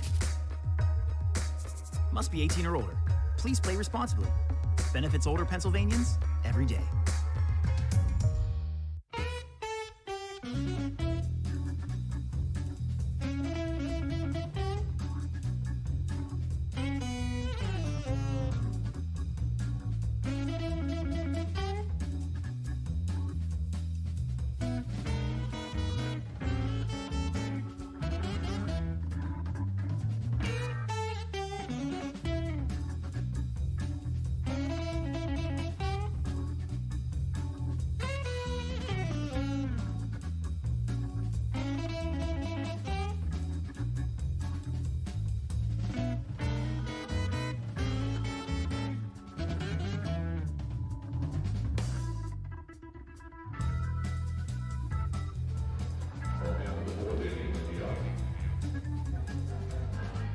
Here is Edwin Arroyo to get the Rockers underway in their half of the 4th. Arroyo has not really had a chance to swing the bat tonight. He's walked and been hit by a pitch. He has scored 2 runs.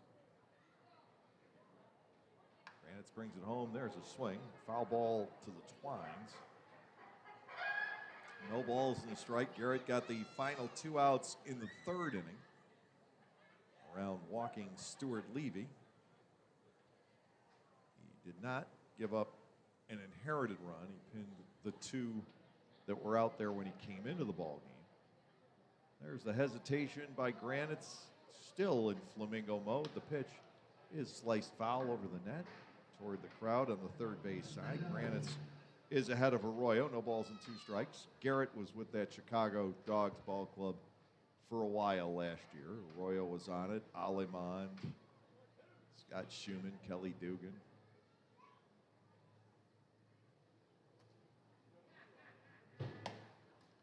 Up and away for a ball. It is 1-2. I had a chance to catch their games. So glad to see baseball back. I bought the American Association's TV package last year. Swung on and missed. Webcast package. 2 strikeouts for Garrett. And as he puts away Arroyo, Giovanni Alfonso to the plate. The Barnstormers have had a rough time with him, let me tell you. He has 3 hits in 6 at-bats, 4 runs driven in. 2 of the hits have been doubles. 1 of the outs took Caleb Gindel back to the fence in left center, or at least to the track. 1 out here in the home 4th, 10-2 in favor of High Point. Fastball missing, ball 1. That's interesting with the velocities on Granites. His fastball comes in at about 76 or 77. And when he takes something off of it, it's around 60. Casad is throwing in the low 90s.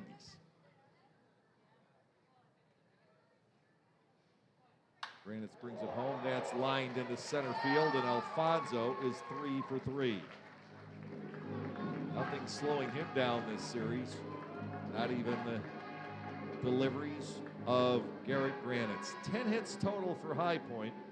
And with one out here is the designated hitter Cesar Trejo, batting for the 4th time in 4 innings. Trejo is 1 for 3.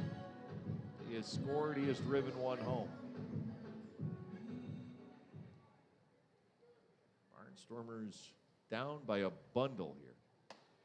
High and outside.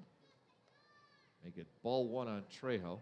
Elsewhere around the league, Gastonia is up 5-2 over York. They're through 5.5 innings.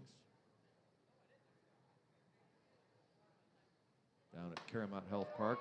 Little flare behind the second base position. Scampering back Mercedes. Melvin with the catch. Trejo is gone. 2 outs. And in steps Andy Taylor. 2 for 2. 2 doubles and a sac fly. West Virginia leads Long Island 2-0. That's through 4.5, and in the bottom of the 4th, Lexington is up 9-1 over Southern Maryland. Well, a possibility of a clean sweep for the Southern Division again tonight. Barnstormers could stay tied for first. It is low to Taylor for a ball. 2 outs. Alfonso the runner here. Bottom of inning 4. 10-2 ball game. See, Gio Alfonso's grown his hair out a little bit with the curls dropping down. Ground ball toward the hole. There is Mercedes. He can field his position. Taylor's retired 4-3. Granted, safely through the home 4th. No runs on a hit with no errors and 1 man left on base. At the end of 4 full innings tonight at Truist Point, it is High Point 10 and the Barnstormers 2. FC at 4:30 p.m. right here at Truist Point. Stick around after the women for AU. Bummer, the Barnstormers are on the road and you're looking for something to do. Clipper Magazine Stadium still has the answer for family fun. The summer movie series returns, presented by Lidl Supermarkets on selected nights throughout the summer season. Bring the kids out to the ballpark for family-friendly movies. For just $6.50 per person, you get to sit on the outfield grass and enjoy a film on the big screen in left center field. Showtime is 7 p.m. For more information and movie listings, go to LancasterBarnstormers.com and click on the events page. You don't need to understand how available adaptive variable suspension works or how pre-collision cameras detect pedestrians in low light. You don't need to understand any of the craft that went into the Lexus ES to feel it. With outstanding connectivity and standard Lexus Safety System Plus 2.0. Experience amazing at your Lexus dealer. LSS Plus 2.0 and the pre-collision system with pedestrian detection are not a substitute for safe and attentive driving practices. See owner's manual for additional limitations and details.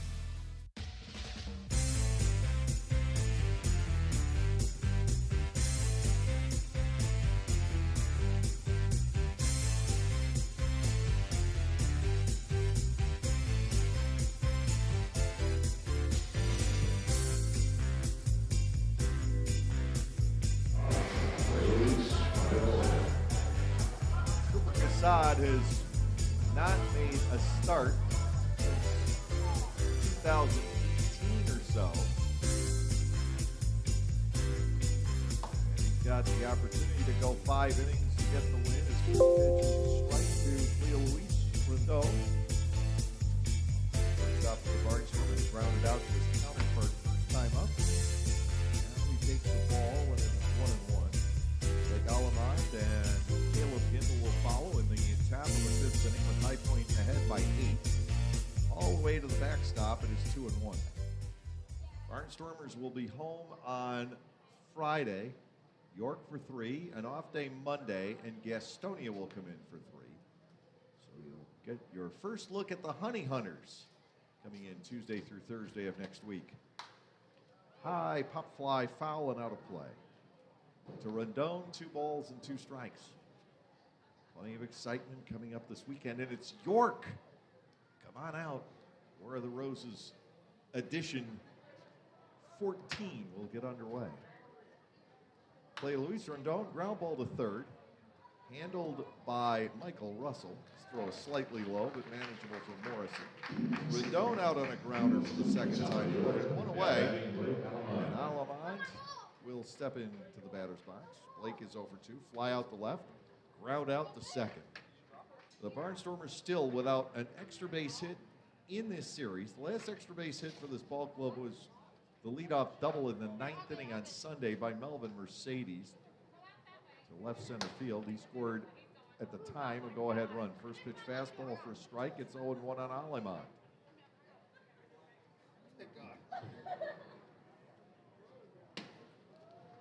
Breaking ball misses. 1 ball, 1 strike. Gindel waits on deck. 1 walk, 3 strikeouts so far for Casad.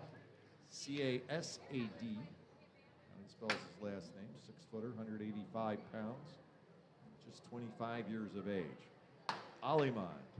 Look at a ball outside. That's the 3rd one.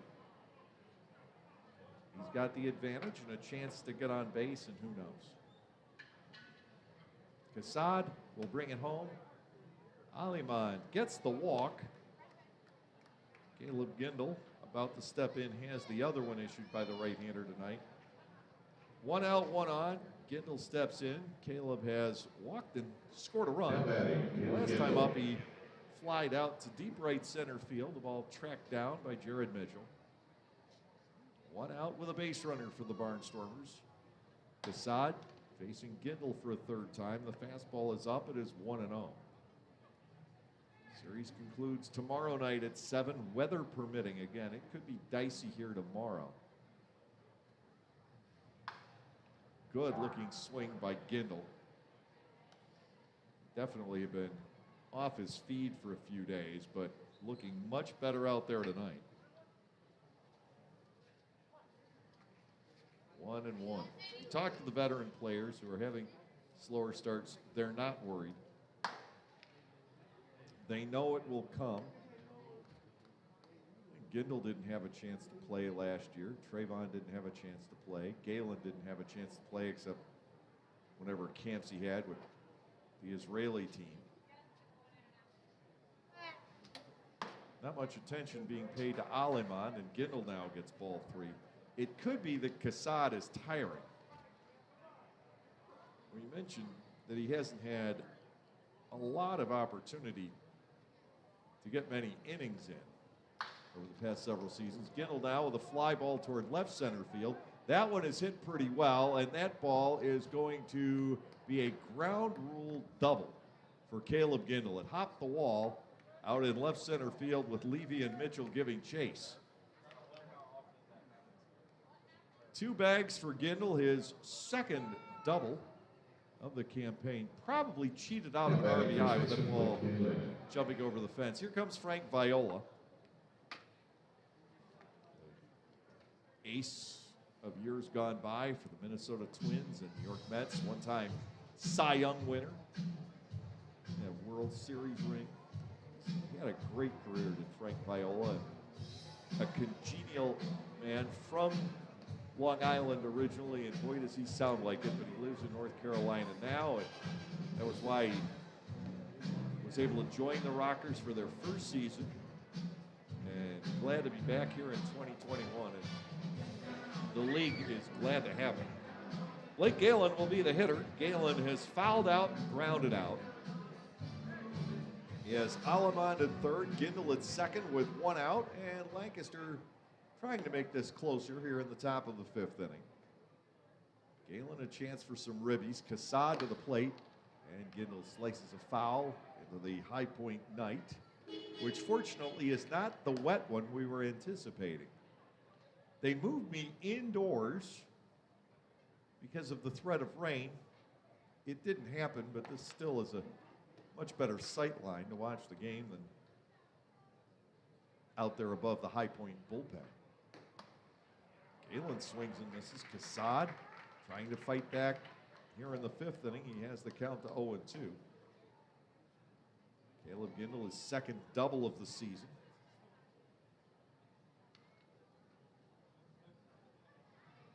The 0-2 pitch forces Galen back out of the way.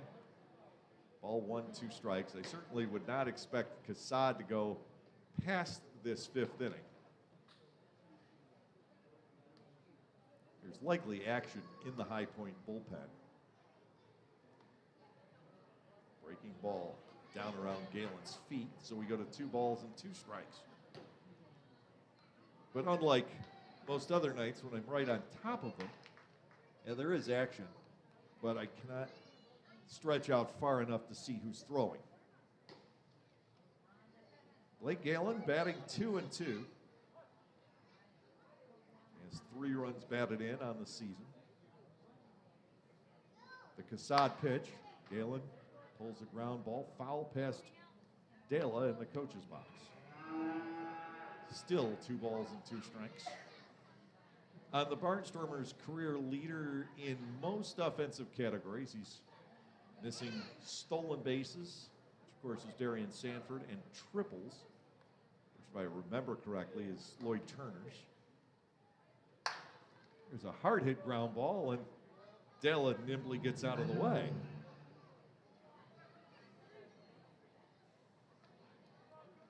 Galen plays a little Wild West gunslinger game with another Barnstormer veteran, Anderson De La Rosa, coaching at first base. 2-2 again. Galen keeps the bat back as ball 3 is a fastball away. First base open, but Cassad doesn't want to stack base runners with an 8-run lead. It's 10-2 High Point here in the top of the 5th inning. Alamad at third, Gindel at second with 1 out. And Galen swung on line toward the alley in left center field. That's going to get through and bring home 2 runs. Galen is on his way to second. He'll be satisfied with that, a 2-run double, and it's 10-4.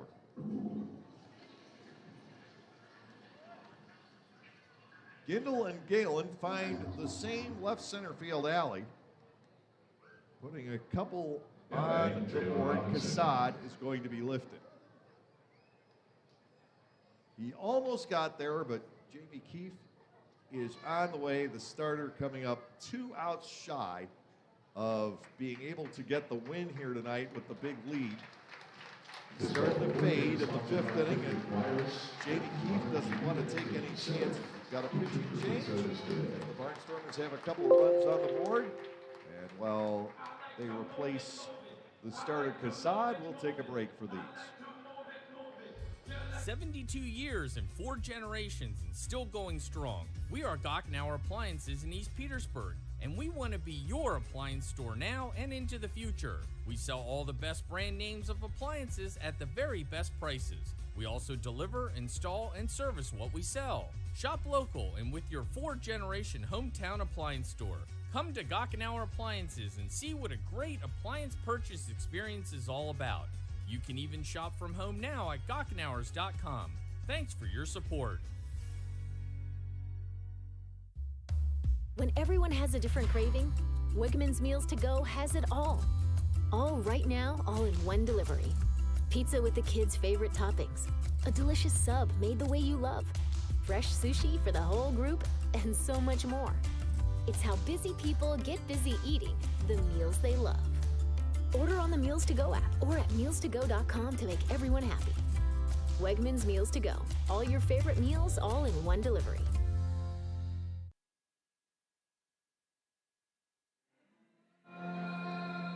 After an extra base hit drought going all the way back to the 9th inning of the ball game at Gastonia on Sunday, the Barnstormers erupt with back-to-back doubles in the top of the 5th inning. 2 runs on the board, and they now trail 10-4 against the High Point Rockers. Isaac Sanchez taking over. He is from the Bronx, 28 years of age. Sanchez is 6'2", 190 pounds. reached Double-A in the Seattle Mariners organization.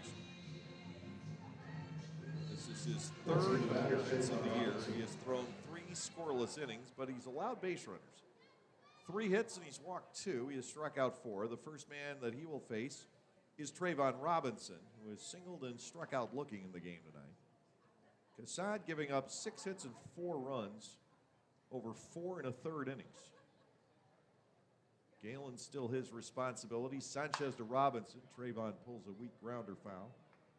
No balls and 1 strike. And for Cassad along the way, a couple of walks and 3 strikeouts. They were all looking.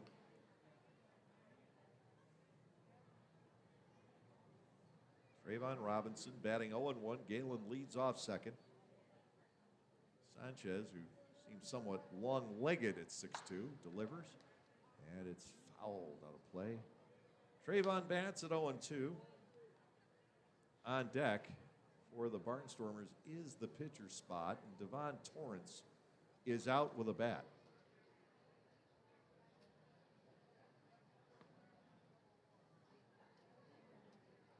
Torrance, the #1 guy off the bench for Ross Peoples, and he has come through a lot. To Robinson, hard hit ground ball, handled by the first baseman Morrison. He'll take it himself. 3 unassisted for the second out of the inning. Galen up to third base for Torrance.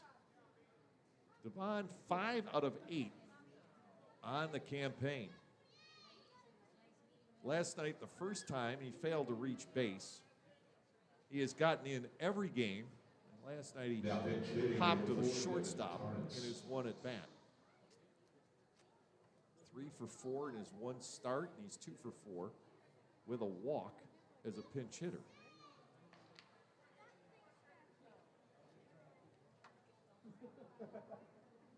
And if you're doing the math very quickly in your head, say, wait a minute, that's 1 too many plate appearances. What gives?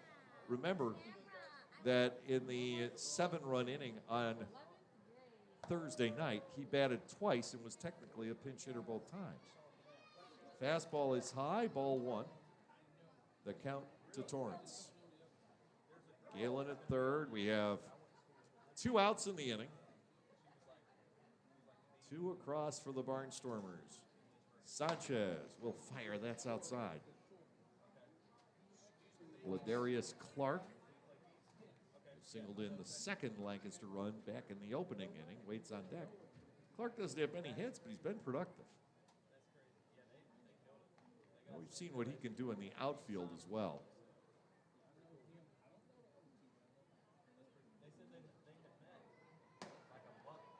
It runs outside.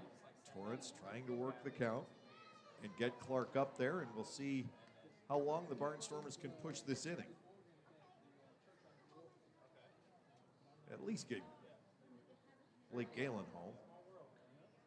He's at third, 2 outs, and a Torrance. Devon looks at ball 4, and Clark will bat.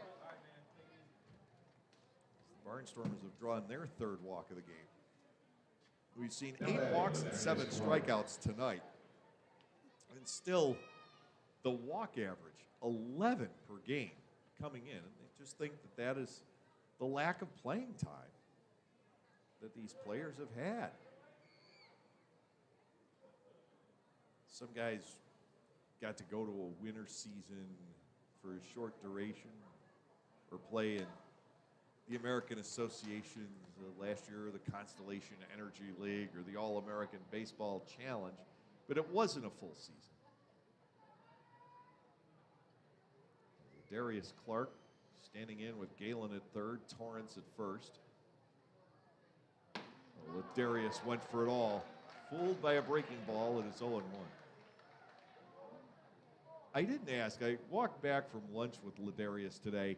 He was speaking with an elderly lady in the restaurant we were in, and they spoke quite a bit at length, and I have no reason to believe that they ever knew each other before today. A ball is low. It's 1-1.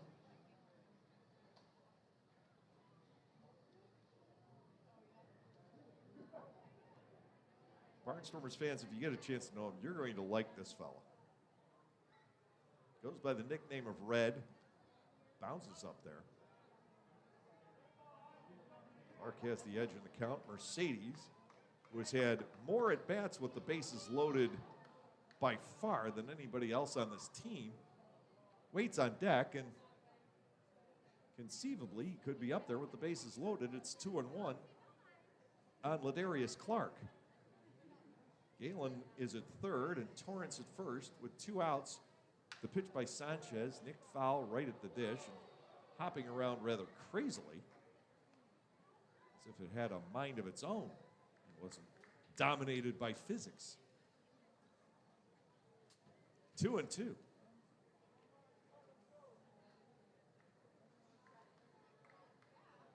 Clark out of the Texas Rangers organization. Facing the former Mariner farmhand Sanchez. 2-2 pitch. Check swing. Did he go? And he did, says the first base umpire, Ruben Ramirez. Clark strikes out, and it will end the Barnstormers' chances, but they do pick up 2 runs in the inning with a pair of doubles, no errors. 2 are stranded. We're halfway through regulation. 4.5 innings are logged tonight with the score, the High Point Rockers 10 and the Lancaster Barnstormers 4. Fans, direct your attention.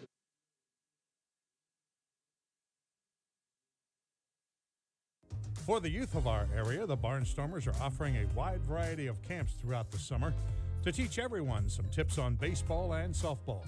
Camps are offered to kids as young as 4 and as old as 12. Some even involve the parents. They run from June 15 all the way through August 28. For more information, go to LancasterBarnstormers.com and click on the Clinics tab. All presented by Orthopedic Associates of Lancaster. Pennsylvanians are creating their own soundtrack. Thanks to PA Lottery Scratch-Offs, excitement's back. Pennies, nickels, dimes, or quarters, no matter your choice, scratching's always in order. With big top prizes and second chance drawings, thrills await. They're out there calling. If it's excitement you seek and you're looking for action, play the PA Lottery. And keep on scratching. Must be 18 or older. Please play responsibly. Benefits older Pennsylvanians every day.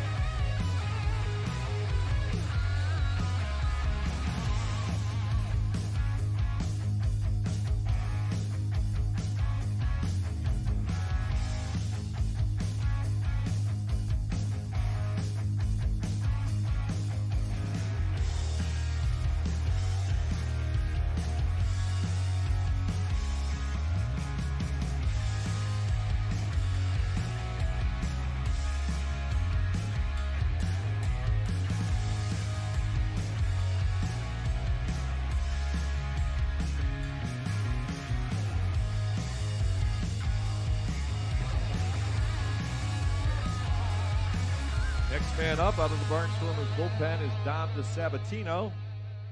He'll face Logan Morrison, who's homered, reached on an infield base hit, and walked. DeSabatino deals a strike. It is 0-1. Garrett Granitz lasts 1 2/3. He allows a hit, a walk, and strikes out 2. No runs on Granitz's blotter tonight. DeSabatino it is to Morrison. Has to get the back leg out of the way. 1 ball and 1 strike. That DeSabatino, who throws about 94.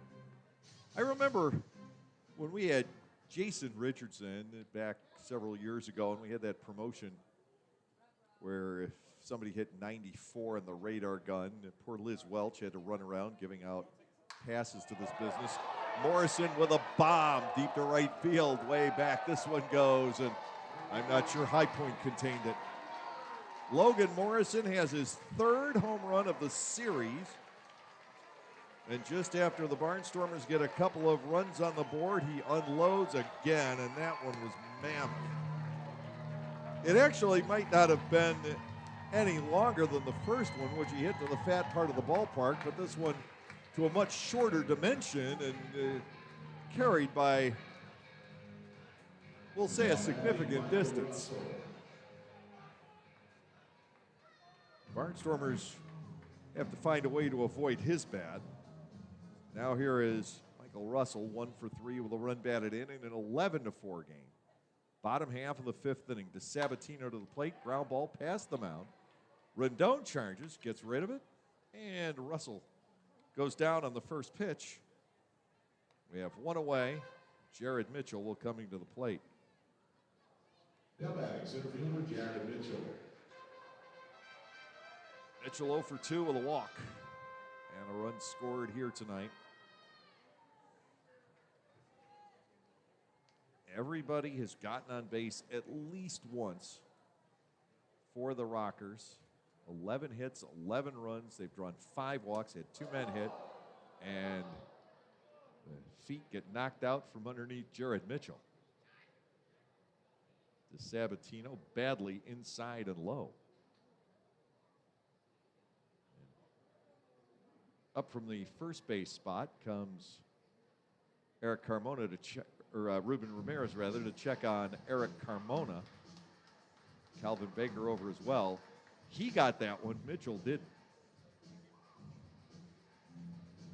Down and in, Peroni didn't flag it, and it got Carmona in the foot. This trio, Carmona, Ramirez, and Baker, they've been with us the entire trip. I had met Calvin Baker once or twice in the past. Carmona and Ramirez were strangers to me. They came up and introduced themselves to me. Specifically, Carmona. They loved the line that I had about the two of them. And they're actually not small guys at all. But they are dwarfed by Calvin Baker, who goes probably a good 6'5", 6'6". And I refer to the trio as the giant and 2 dwarves the other day in High Point. They got a kick out of it. Sabatino misses to Mitchell. It's 2 balls and no strikes. Carmona and Ramirez, they're both from New York City, or the New York City Metro, and boy, do you hear it when you talk to them.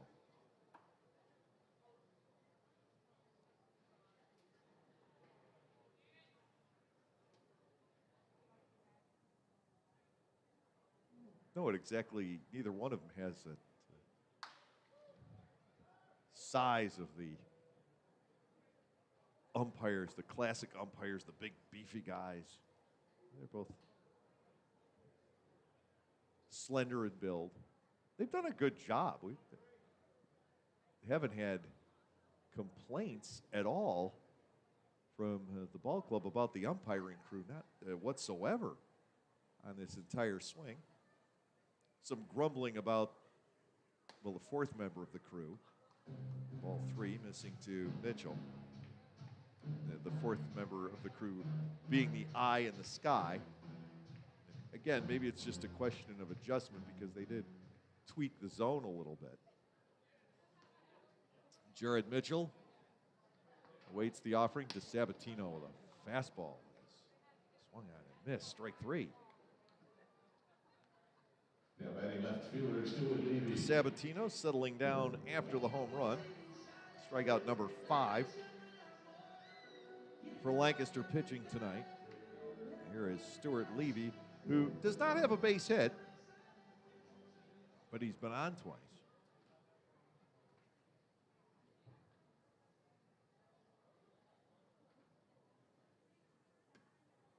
Outside and low. The right-handed batting Levy, ball 1. DeSabatino in his 3rd appearance. Prior to tonight, he'd given up 3 hits and 3 runs in 2 innings with 1 walk and 2 strikeouts. He'd also hit a batter. He had a rough time the first appearance and was very strong on Sunday. He misses now to Levy. It's 2-0.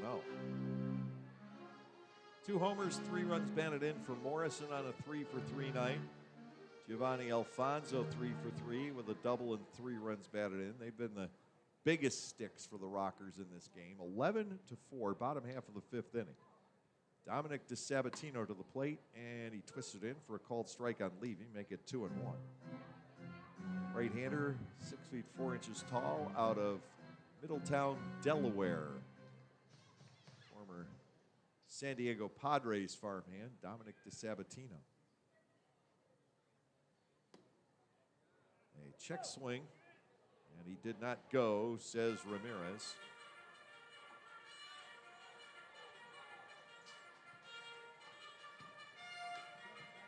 Three and one. Logan Moore waits on deck. All right-handers sent out there tonight by manager Ross Peoples because he doesn't have a choice. Lakeland is down. It doesn't seem to be terribly severe, but he is missing a turn. And the other left-hander is Tommy Shirley, and he started last night. So this is all that High Point will see. Barnstormers are supposed to get a left-hander come Friday. DeSabatino works to Levy. Swing and a miss. And Dominic DeSabatino fans the last two that he faces, but Logan Morrison sent one deep over the boards in right field to start the inning. It is a run on one hit with no errors, nobody left on base. We're through 5 at Truist Point. It is 11-4 in favor of the Rockers.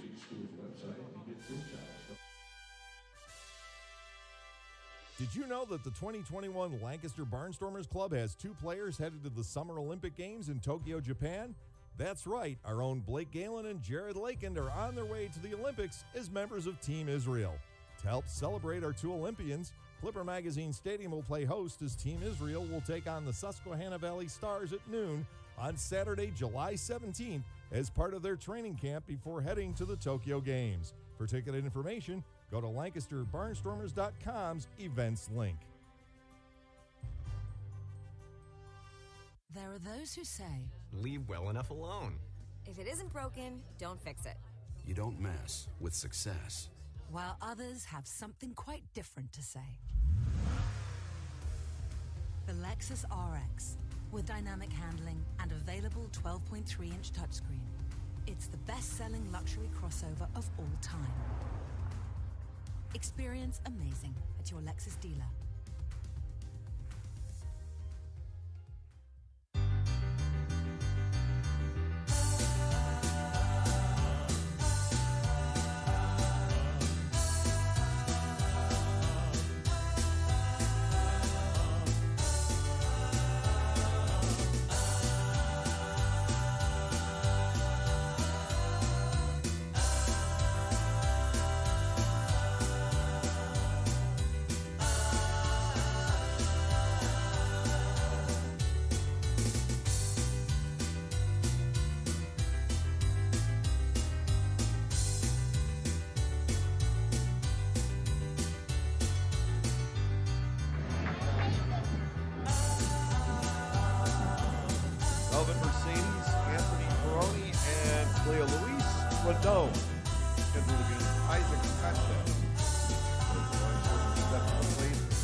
Mercedes will lead it off. He is 1 for 2 tonight. They're playing surprisingly off the third baseline, considering a propensity that Melvin has going that way. As you can see in the camera shot, that Michael Russell is way off the third base bag. This ball is instead taken to center. Galloping over is Mitchell to make the catch. Mercedes retired. We've got 1 down. Anthony Peroni to the plate at 0 for 2. Now back to the catcher, Anthony Peroni. Barnstormers offensively have not had a bad night. They put 2 on the board against the starter Cassad in the first inning and 2 more against Cassad in the 5th, but it's nowhere near enough. The High Point offense has overwhelmed the young Barnstormers pitchers. Outside and low for a ball on Peroni. Anthony is grounded out and struck out looking tonight. Isaac Sanchez brings home the next and delivers to the outside corner for a called strike. At one point, Cassad had a stretch of 8 consecutive batters retired. Twister is low to Peroni. Anthony gains the advantage at 2 balls and a strike.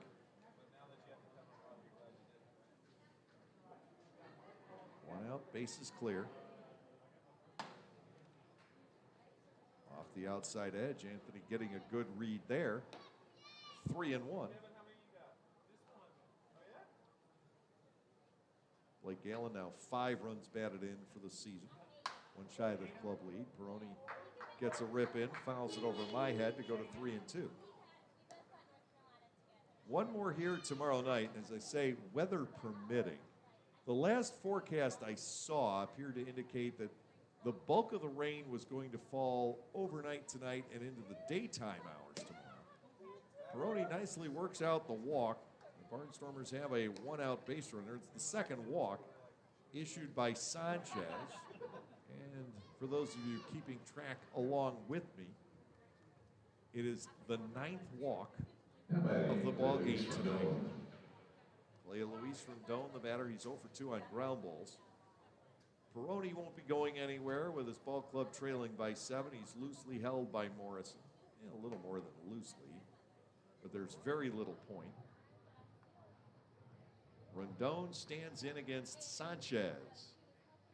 The pitch. And a good one, although a breaking ball toward the top of the zone. No balls and 1 strike. Barnstormers down by 7 here. They need a huge rally. Clea Luis with a high fly ball pulled foul down the left field side. And it's 0-2.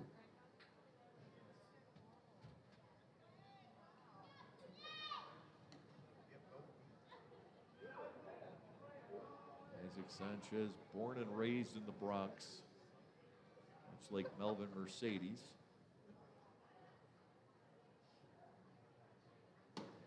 Rendon goes after one out of the zone. He has gone on strikes. Fifth Barnstormer rather to strike out tonight. That's the second for Sanchez. 2 outs, and here is Alamán. Isaac Sanchez has bounced around a bit. He was with the Pittsburgh Pirates organization early in his career. Floated around the single-A ranks. On the inside corner to Alamán. It is 0-1. Spent all of the 2014 season with the West Virginia Power. We'll get to visit his old stomping grounds often with the realignment of the Atlantic League. Ball is high, 1-1. Anderson De La Rosa played in Charleston for a while. He's looking forward to getting back there. Visit some old friends.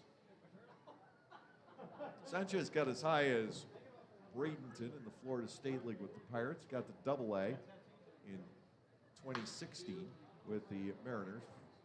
Lifted out to left. Should be a little trouble for Levy. Only a walk for the Barnstormers here in the 6th. One man is left on base. Bottom half of inning number 6 coming around with the score. The High Point Rockers 11 and the Lancaster Barnstormers. Committed to providing personal and dedicated health care. You can enjoy a night at the ballpark and help out the United Way of Lancaster County. All you have to do is spend 3 hours as an usher during a Barnstormers home game, and the ball club will donate $20 in your name to the United Way program of your choice. Be a friendly face, have fun, and raise money for your favorite local charity. To sign up, go to the LancasterBarnstormers.com website and head to the community link, and we'll see you at the ballpark. When everyone has a different craving, Wegmans Meals to Go has it all. All right now, all in one delivery. Pizza with the kids' favorite toppings, a delicious sub made the way you love, fresh sushi for the whole group, and so much more.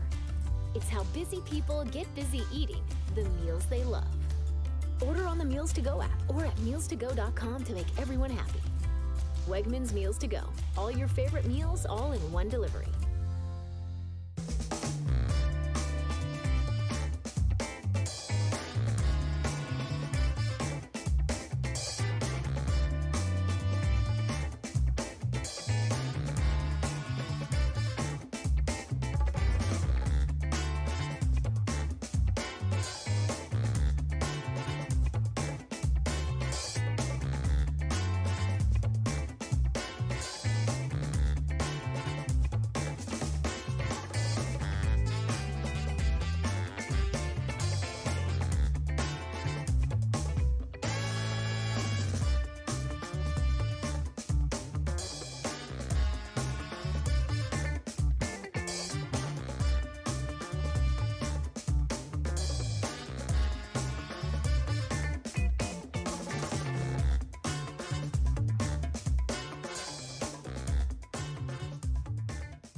Logan Moore leads off the 6th inning for High Point against Dominic DeSabatino. It was the 4th right-hander used by manager Ross Peoples tonight. Again, to recap what has happened so far, Daniel Taggart gave up 6 runs in the first inning in his first Atlantic League start. Got out of the second with no more nicks, and then Jamarcus Lang making his debut in the Atlantic League. Remember, these are both youngsters. And Lang gave up 4 runs in the third inning, couldn't get out of it. Garrett Granitz took over and got him out of there and got the Barnstormers through the 4th. DeSabatino allowed the leadoff home run to Logan Morrison in the 5th inning, got the side in order from there.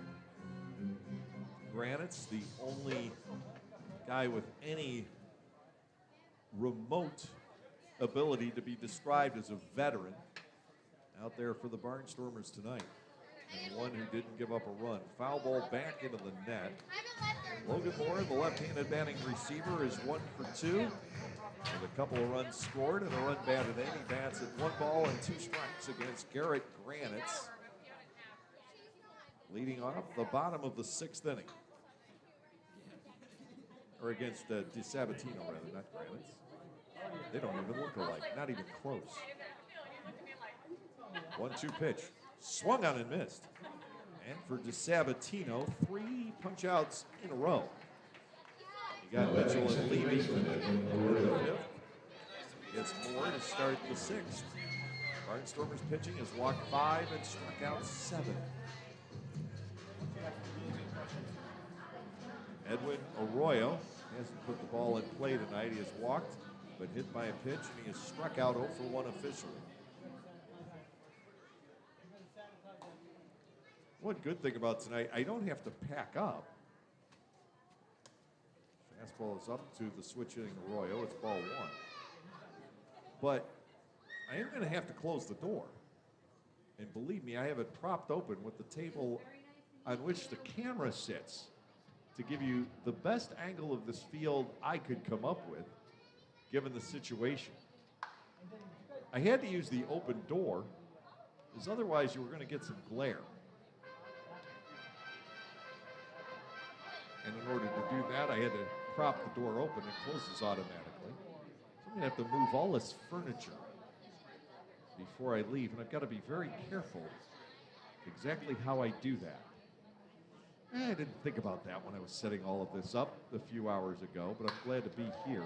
Ground ball right side. There is Martinez, wide to his left. Throws on to cut down Arroyo, 2 outs. Melvin Mercedes. Did I say Martinez? Melvin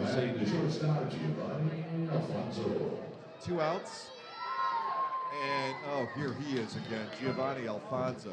He has worn the Barnstormers out in this series. The number 9 hitter for the High Point Rockers. I think he was intended to be a utility guy for Jamie Keefe this year, and he's an everyday player, and the Barnstormers just as soon be dealing with him off the bench.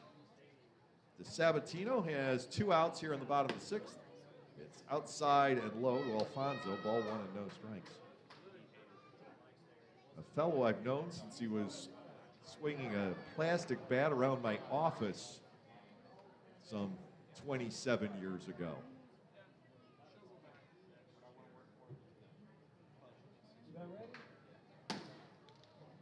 Fastball is there.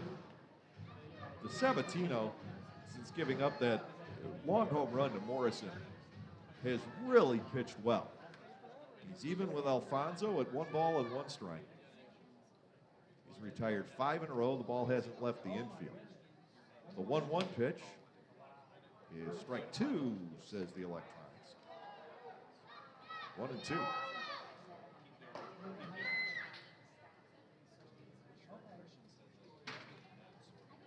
Back with the early days of the Bowie Bay Sox, the first couple of years. Giovanni's dad, Edgar, was one of the infielders. He came out of the Angels organization. He went too far. DeSabatino finally figures it out, and Alfonso is retired for the first time tonight. DeSabatino with 4 punch-outs. Nothing at all in the bottom of the 6th. against Dominic DeSabatino. We completed 6 here at Truist Point with the score, the High Point Rockers 11 and the Lancaster Barnstormers 4. By tonight's Disney Banner. We are finally back enjoying Barnstormers baseball. I'm Adam Gocknauer from Gocknauer Appliances and thrilled to be sponsoring Barnstormers baseball yet again. We also wanted to thank all of you for your incredible support for our business during the pandemic. We are so happy to still be here helping you with the best brand names and the best prices of major appliances in the area. Enjoy the game, and we will continue to service you now and into the future. Gocknauer Appliances in East Petersburg and on the web at gocknauers.com. Like craft beers? Then the best place to be in Lancaster is Clipper Magazine Stadium. That's right, celebrate baseball or just a night with your friends at the Broken Bat Deck down the right field line. The Broken Bat features more than 20 local craft breweries plus product from a local winery. Food including Otto's Meatballs is sold off a pub-style menu. So get together, hang out with your friends, or make some new ones. Enjoy a night of craft beer sampling along with a Barnstormers game.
Caleb Gindle leads off the 7th against Kyle Halbone.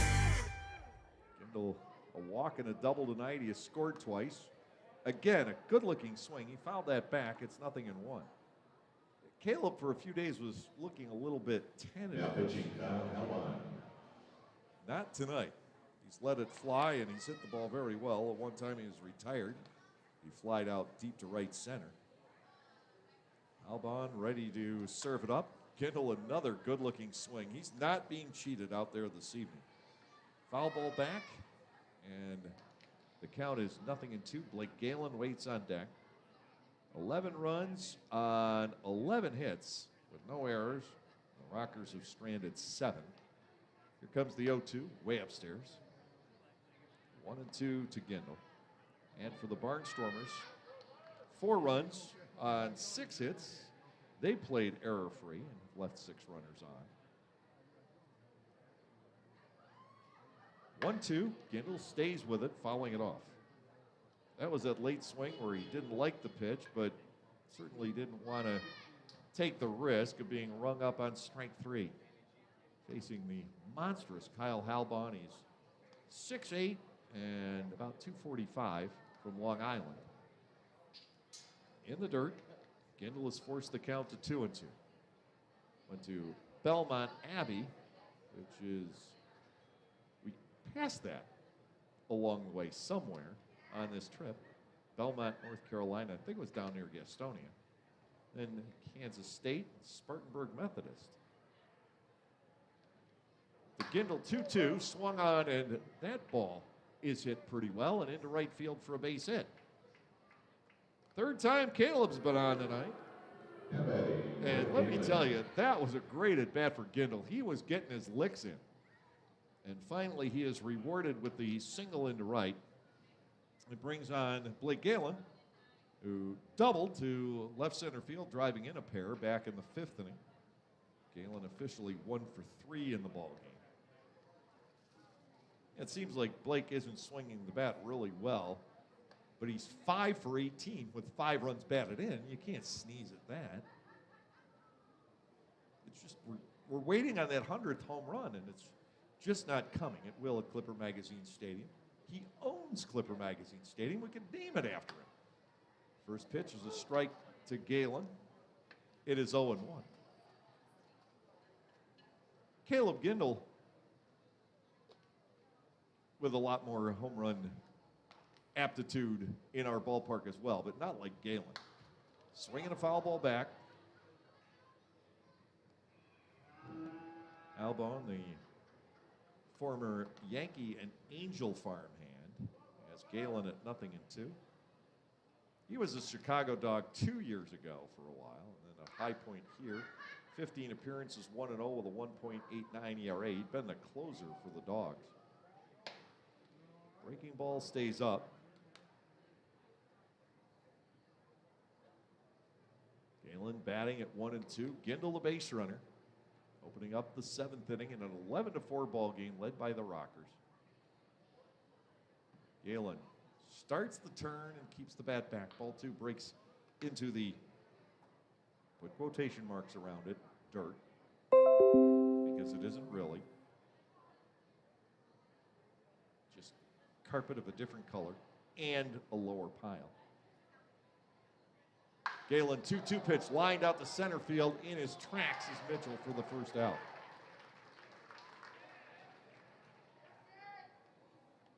When you're a hitter like these guys and it's an 11-4 ball game going into the late stages, you just want to get your licks in. You want to feel those reps are starting to come around, starting to benefit you.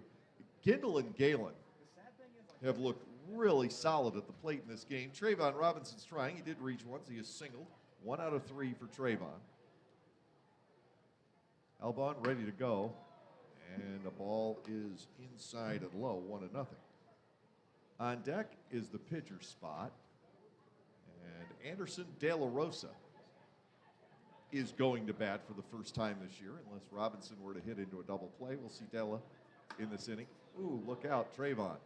Even though that was not a fastball from Albon, it was still headed for his knee. 2 balls and no strikes. Kelly Dugan now coaching first base. He had an RBI single back in the first inning in his only plate appearance tonight. Albon to Robinson, slapped the third, and this could be the double play. Russell to second for 1, back to first, and they turn it. They had Robinson positioned perfectly. Runs into the 5-4-3 double play, and De La Rosa is going to have to wait his turn to come up later on. No runs on a hit, no errors, and none left. Time for the stretch here at High Point. Barnstormers are getting their swings in tonight as we go to the bottom half of the 7th inning. The scoreboard reads the High Point Rockers 11 and the Lancaster Barnstormers 4.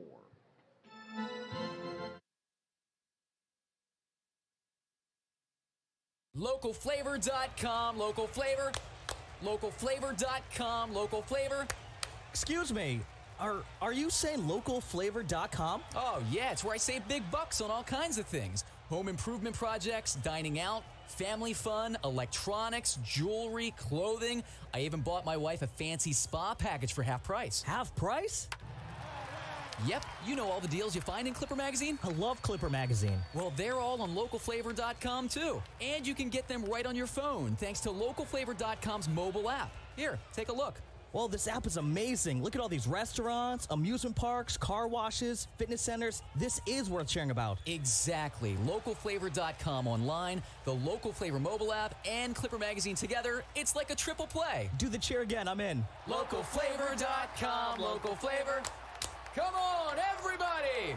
Localflavor.com, local flavor. Localflavor.com, local flavor.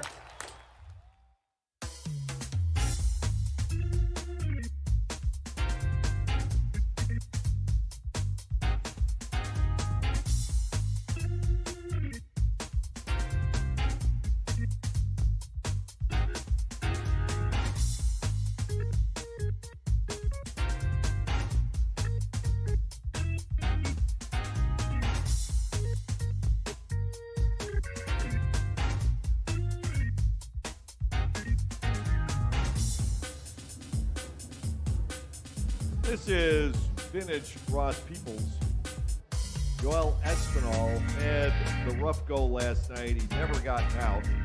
Ended up being the losing pitcher.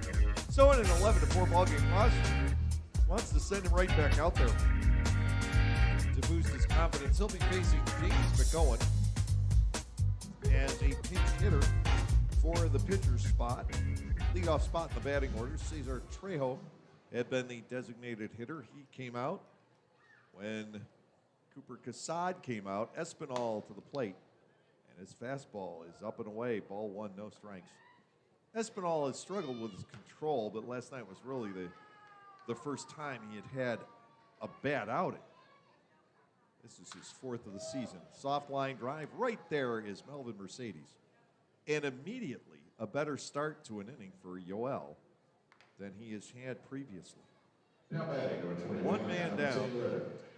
And here is Andy Taylor, 2 for 3, with a pair of doubles tonight. Espinal had walked the leadoff batter. He had hit the leadoff batter. And then last night he gave up a home run to Morrison, who hasn't here this week. The leadoff batter. He's 0-1. Fastball runs up and away to Taylor. It's ball one, no strikes. Joel Espinal been with 4 different major league organizations. Hard-throwing right-hander, living in Somerset County, New Jersey. Popped up and foul out of play.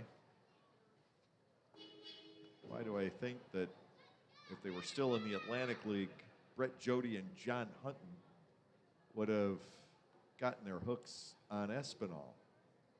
The affable right-hander born in the Dominican Republic.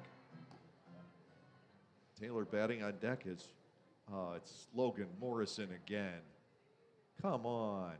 Maybe not. Yeah, actually, it looks like they might send somebody else up there. All misses to Taylor. They've got a right-handed batter out there in this 11-4 game. Swing and a miss. Espinal throws hard. We'll see if we can get a gauge on the velocity that we are seeing. Well, he's 91 to 93. Popped up into foul ground. Over goes Alamon, well into foul territory. Backing him up is Rendon, but Alamon claims it. Taylor is retired. 2 up and 2 down for Yoel tonight. And we're going to see C.J. Farias batting for Logan Morrison, who is homered in 3 of his last 4 plate appearances. And they haven't been soft, trust me. He has hit 3 bombs, the only 3 home runs given up by the Barnstormers this year. He connected off Espinal last night, Taggart in the first inning tonight, and to Sabatino in the 5th. And we're not talking any wall scrapers. 2 outs. Farias steps in, looking at ball 1 outside and low. He is listed as a catcher. From Kaiser University, he hails from Boynton Beach, Florida. He's 24 years of age, 6 feet and 215. Espinal misses everything, and then it bounces right back out in between the feet of Anthony Peroni. Bottom of the 7th, High Point leading 11-4 with 2 outs and nobody on base. Joel Espinal will bring it home. That is a swing and a miss.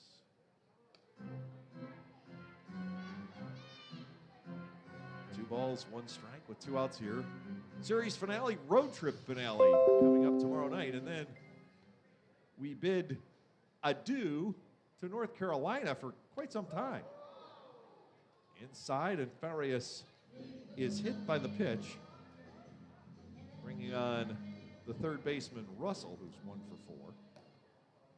We do not come back to the Tar Heel State until There are about 3 weeks left in the season, and once again, we'll have another middle of the week series in High Point. We've never been here on a weekend. The schedule maker keeps sending us down here Tuesday, Wednesday, Thursday. Every trip in 19 and both trips this year. We'll come down in late September. Espinal will go to work on Russell. And we never go back to Gastonia in the 2021 regular season anyhow. We'll make 2 trips each to Kentucky and West Virginia. One of those will be together. And now Espinal hits Russell.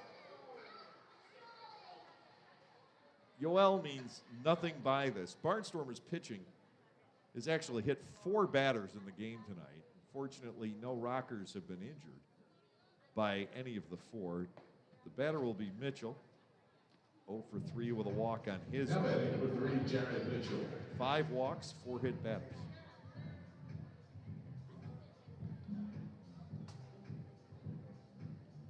Talking with the Rockers manager, Jamie Keefe, today, we were wondering if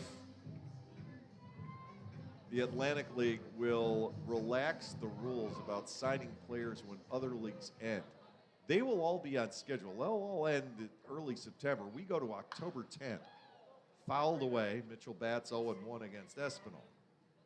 And we've been limited after the 1st of September to signing 2 players out of those other circuits, the American Association, the Frontier League, and the like, up till this year. That's good for a strike.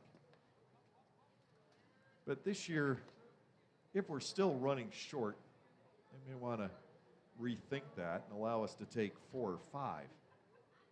Don't know how that's going to go. Maybe at some point there will be players available. Mitchell, topper in the infield. Galen is over for it and loses control. Mitchell safe, and the bases are loaded for Levy. We'll get a ruling on it. My initial instinct is to think of that as an error. Now batting left fielder, Stuart Levy. But we shall see. Bases are loaded for Levy. He is hitless in 3 official at-bats. Hit batter, and a flub, it appeared. The only thing to contemplate, Mitchell does run pretty well. Did they have time to get him if handled cleanly? I think they did. Fastball for a strike on Levy. It is 0-1. And E3 is the call. First error on either side in the game. The Barnstormers are guilty of their 4th of this series and 9th of the season. Swing and a miss. Espinal challenging Levy, and he got the fastball past him. Bases are full of Rockers.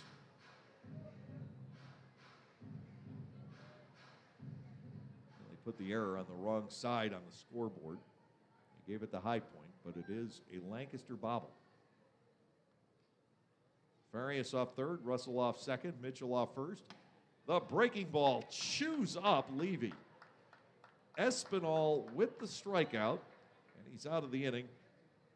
A weird one. No runs, no hits, 1 error. 3 runners left on base with the 2 hit batters.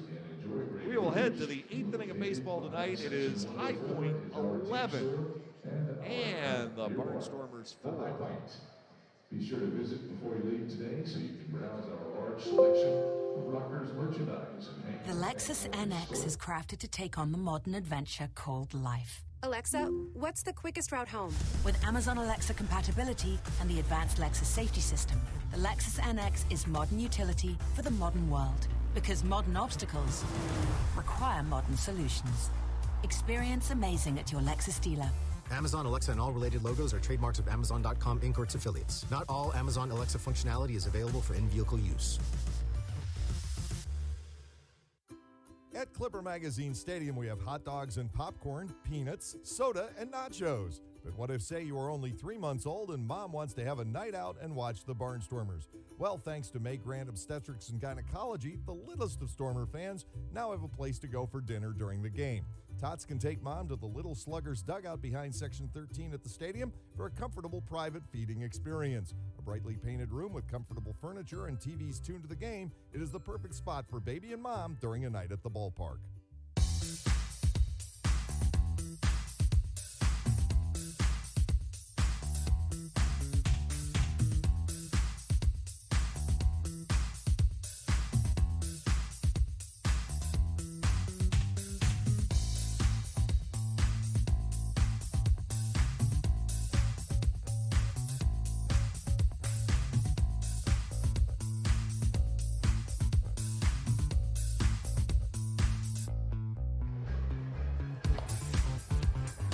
Barnstormers will face the fourth right-hander thrown out there by Jamie Keefe tonight, as Preston Gainey is now on the hill.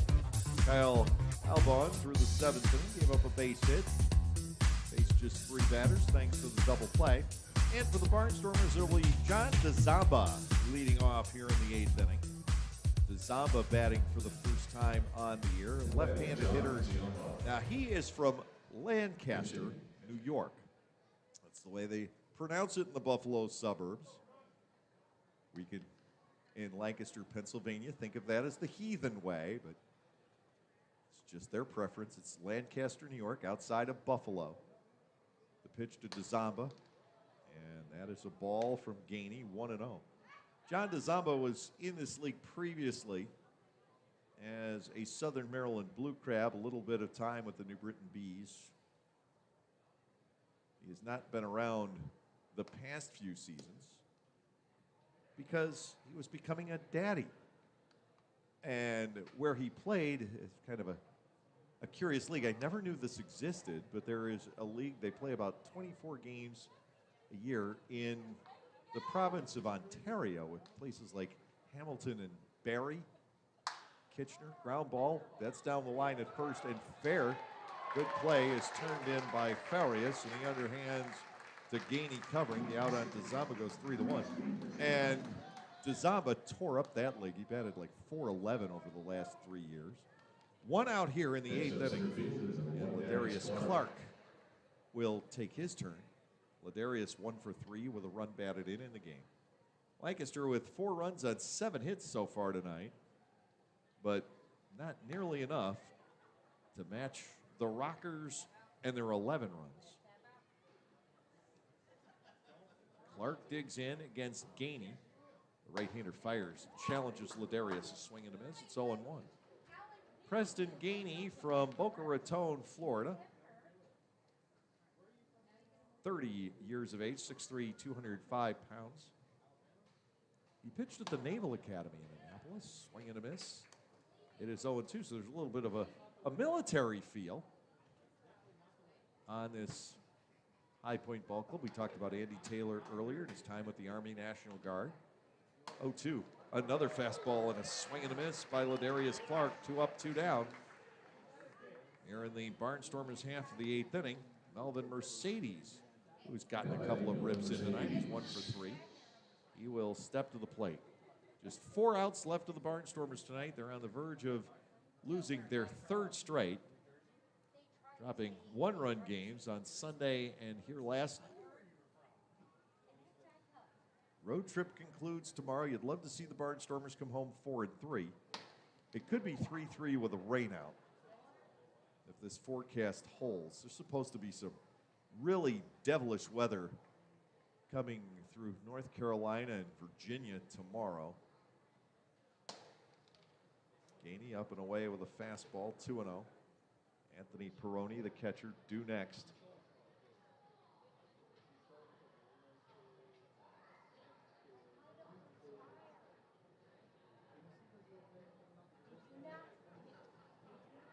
Barnstormers scored 2 in the first inning. It looked like a promising night. High Point came back with a 6 spot in the bottom of the inning, and it's never been contested. Before the Barnstormers could come up with their other 2 runs, High Point had broken out to a 10-2 lead. Melvin Mercedes awaiting from Preston Gainey. Good for a strike. 2 outs, nobody on here in the 8th. All 4 Lancaster runs coming off the starter, Cassad. I would imagine the next guy in, Isaac Sanchez, would get the win. Mercedes draws a walk. Well, the Barnstormers still have picked up 5 of those tonight, and they've also given 5. Now batting the catcher, Anthony Baroni. Baroni over 2 with a walk in the game. He'll step in against Gainey.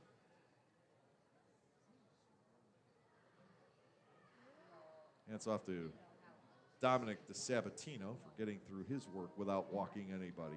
He struck out 4. He looked awfully good, except for that one pitch to Morrison. The hook misses. Peroni batting 1-0. Clea Luis Rodon waits on deck.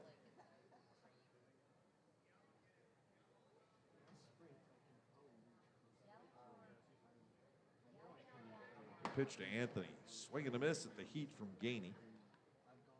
The count is even at 1-1. Greg Stem, the 31-year-old Tennessee native. Big fella at 6'5". He goes tomorrow night for High Point. Peroni lofts a fly. Out of play down the right field line.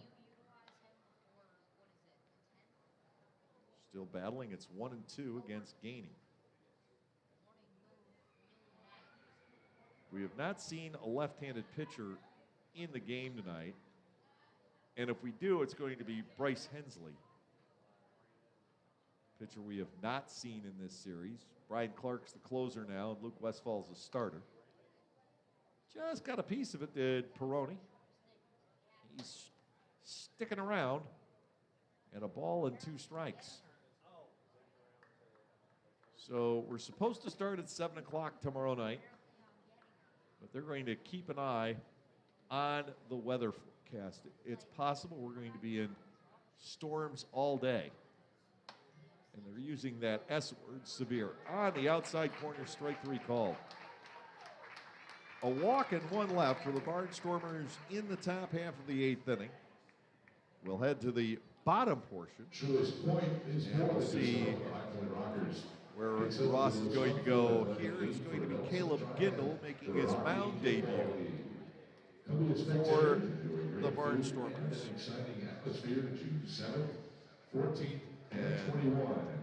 Everything else will reshuffle. I would imagine DeZamba's going into the outfield somewhere. But I haven't seen everybody take their spots. Gindel will pitch. And while we got that change and we go to the bottom half of the 8th inning, we'll send you back to the mythical studio, which we don't really have. It's all done from here with these messages. New to Clipper Magazine Stadium in 2021 is Otto's Hospitality.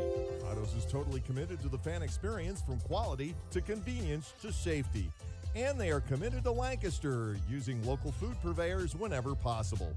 New menu items like homemade Brauhaus pretzels, Black Angus burgers, and Otto's meatballs are sure to make any Barnstormers game even more fun. Use self-ordering kiosks or your phone instead of waiting in the lines. That's Otto's Hospitality. Pennsylvanians are creating their own soundtrack thanks to PA Lottery Scratch-Off's Excitement's back. Pennies, nickels, dimes, or quarters, no matter your choice, scratching's always in order. With big top prizes and second chance drawings, thrills await. They're out there calling. If it's excitement you seek and you're looking for action, play the PA Lottery. And keep on scratching. Must be 18 or older. Please play responsibly. Benefits older Pennsylvanians every day.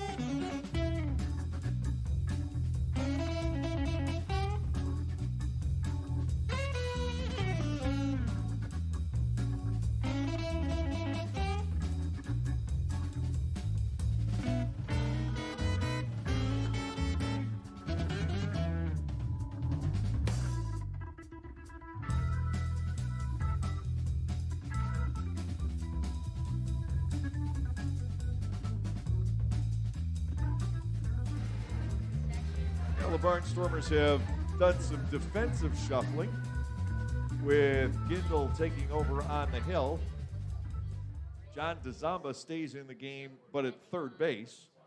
Blake Alamon moves to second, and Melvin Mercedes is now in right field.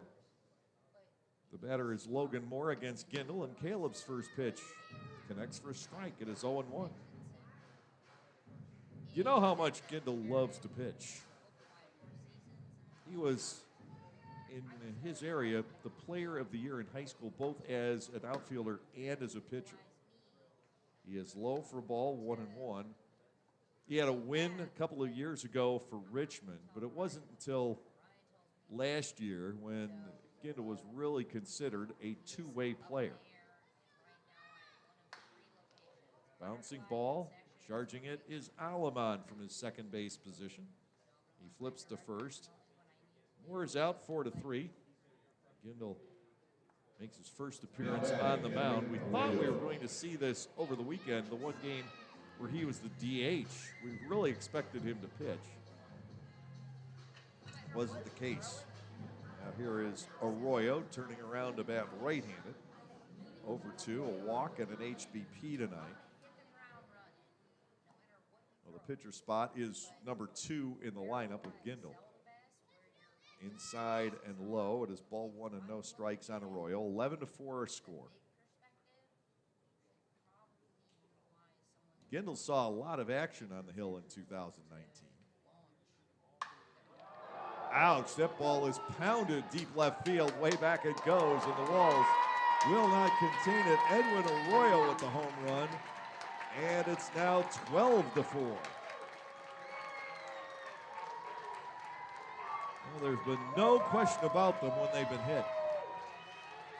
Gindel was the losing pitcher in the final game of the season at York in 19.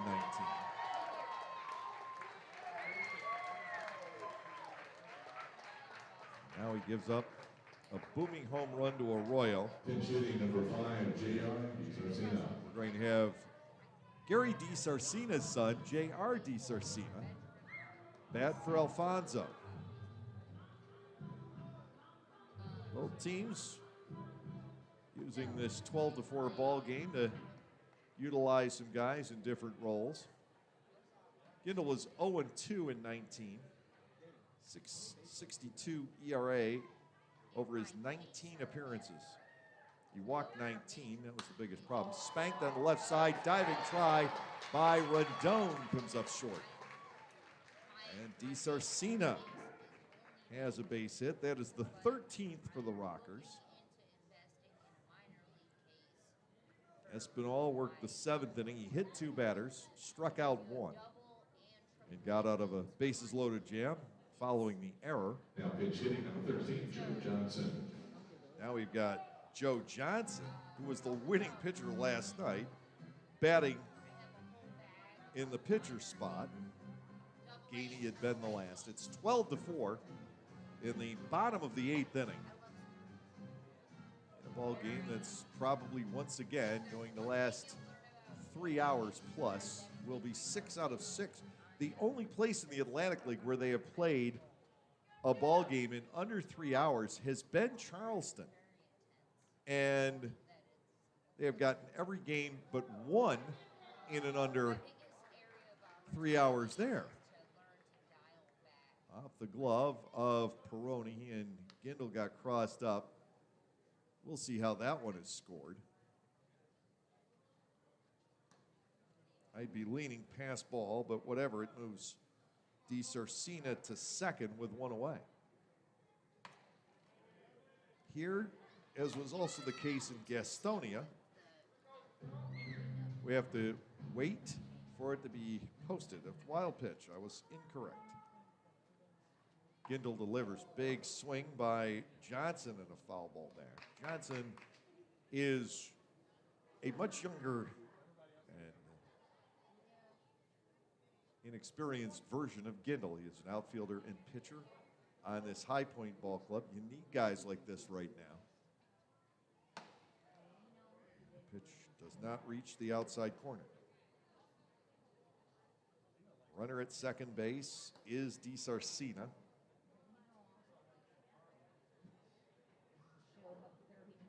1 out in the inning.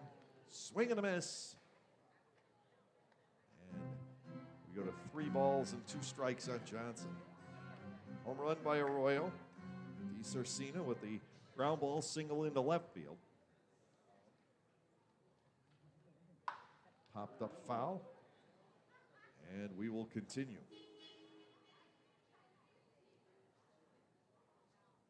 Lancaster has not really been in this game since the 3-run double by Alfonso in the bottom of the first inning.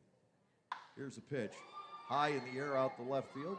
Trayvon Robinson glides toward the line. He is there for the catch. Gindel picks up the 2nd out here in the home half of the 8th inning. And he'll be facing Adam Taylor. I keep wanting to say Andy Taylor, but Aunt Bee's not around, so it is Adam. Taylor.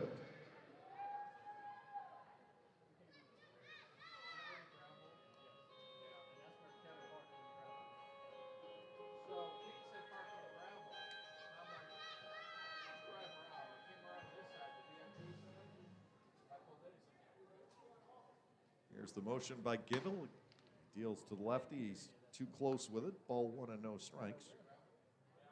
Farias is on deck. Jamie Keefe has used virtually everybody tonight. That bounces up there. Good stop by Peroni.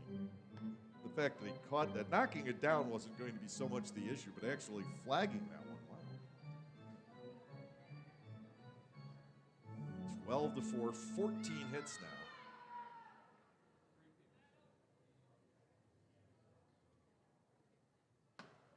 Swung on and missed. Taylor, 2 outs. DiCarcina, the runner at second.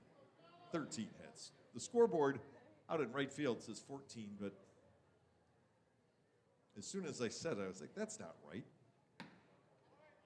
Gindel gets a swing and a miss.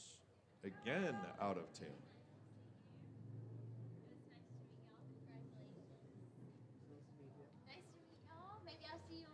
Barnstormers hit 3 home runs on opening night, just 2 since then, none here.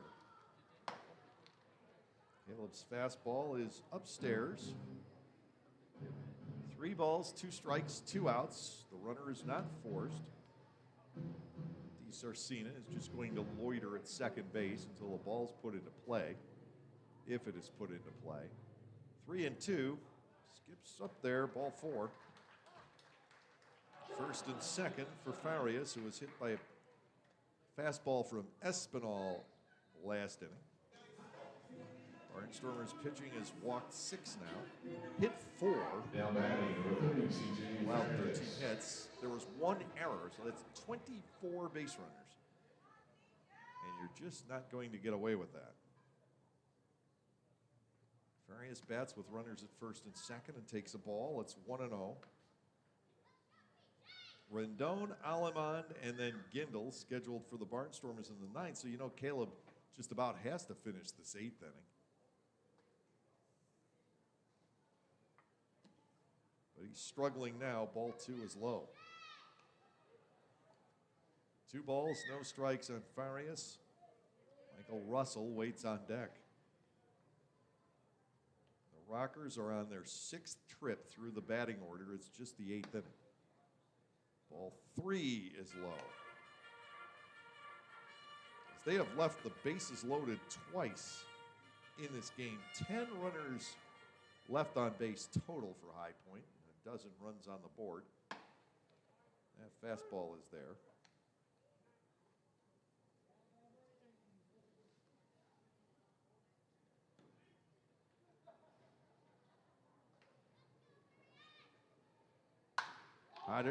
Ground ball, base hit left field.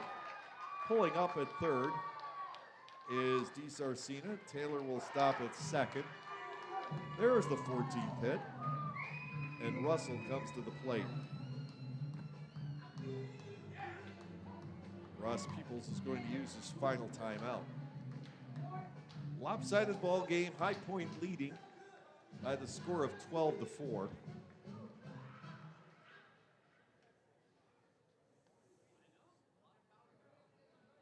Right about the 3-hour mark. Everybody's going to huddle up at the mound. Kendall trying to get the final out here. Walk Taylor gives up the single to Farias. Russell, the batter, at 1 for 4. RBI, he's been hit by a pitch.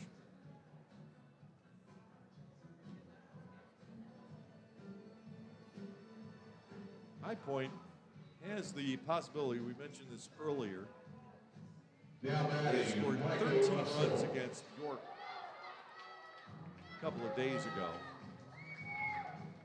And that was one shy of the franchise record of 14 set in 2019. They got that opportunity now, depending on what happens with Michael Russell. Caleb Gindel to the plate, way high for a ball, 1-0.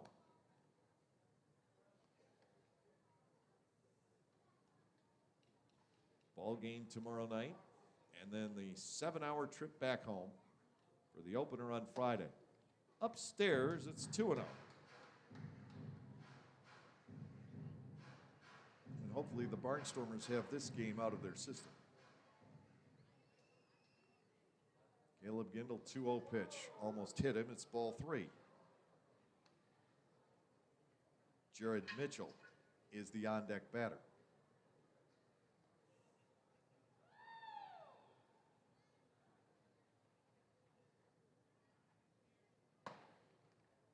That'll force home a run, make it 13-4. Russell with the full count walk, sending DiSarcina across the plate. Jared Mitchell is 0 for 4. Ross Peoples is coming out, and he's going to send Gindel back to the outfield and let, who's pitching now? Galen? Yep. Oh boy.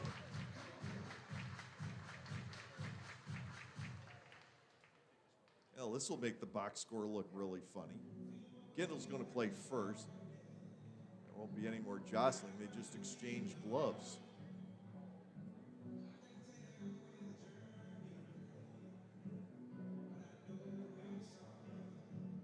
Two-thirds of an inning for Gindel. 3 hits, 2 walks. He's now given up 2 runs. Wild pitch, and side-slinging 5'8" lefty Blake Galen will take over. And while he does, we're going to send you back to our mythical studios for these messages. 72 years and 4 generations and still going strong. We are Gochenauer Appliances in East Petersburg, and we want to be your appliance store now and into the future. We sell all the best brand names of appliances at the very best prices. We also deliver, install, and service what we sell. Shop local and with your 4th-generation hometown appliance store. Come to Gochenauer Appliances and see what a great appliance purchase experience is all about. You can even shop from home now at Gochenauers.com. Thanks for your support. When everyone has a different craving, Wegmans Meals to Go has it all. All right now, all in one delivery. Pizza with the kids' favorite toppings, a delicious sub made the way you love, fresh sushi for the whole group, and so much more. It's how busy people get busy eating the meals they love. Order on the Meals to Go app or at mealstogo.com to make everyone happy. Wegmans Meals to Go. All your favorite meals, all in one delivery. Here's Blake Galen working to Jared Mitchell with the bases loaded, 2 outs. Bottom of the 8th inning, it's 13-4. And the soft tossing Galen misses outside and low. Ball 1 and no strikes. You have to do stuff like this when you're in the plight that Ross Peoples faces. Galen off the mark again for ball 2. It is 2-0. He'll come back. More heat on that one. Swing and a miss. Mitchell bats at 2-1. He does not have a base hit tonight. Galen deals. Ground ball to second base. Alamond to Gindel. 4-3. We probably won't say that very often. But Blake Galen comes in and notches the final out in the 8th inning. For the High Point Rockers, they get 2 runs in the inning on 3 hits with no errors. And once again, they leave the bases loaded. 3rd time tonight they've done that. And we'll go to the top half of the 9th inning. It is High Point 13 and the Barnstormers 4.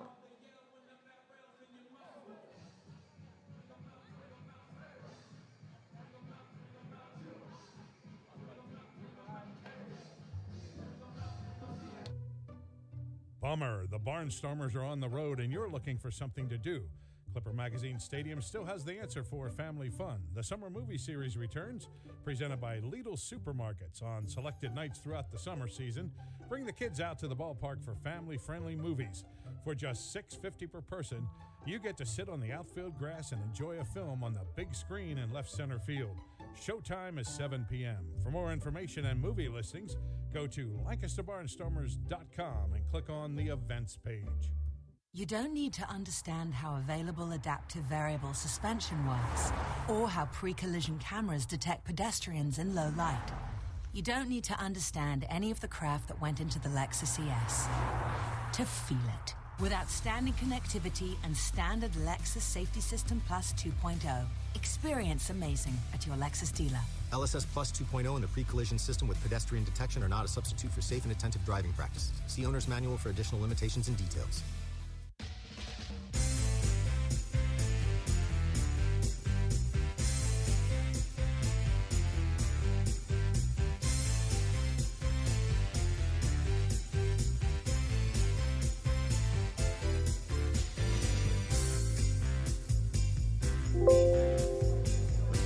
Regular season action for Robert Rosado. He will bat for Cleo Rondon as we start off the 9th inning. He's facing former Major League right-hander Epi Ogando. Wait a minute. I take that back. This is Rondon. Foul ball back. I was wondering what we were going to do defensively in the case of a 9-run eruption. I was expecting Rosado out there at some point tonight. Rendon batting 0-2. I don't know why I got confused on the number. Rendon 0-3. There's the pitch. It breaks outside for ball 1. Ogando from Santo Domingo in the Dominican Republic. He will turn 32 tomorrow. The eve of his cumpleaños. Swing and a miss. The throw goes to first. And Rendon is dispatched 2-3. As the 7th strikeout of a Barnstormers hitter tonight, Blake Alamond will come to the plate. He is 0-3 with a walk.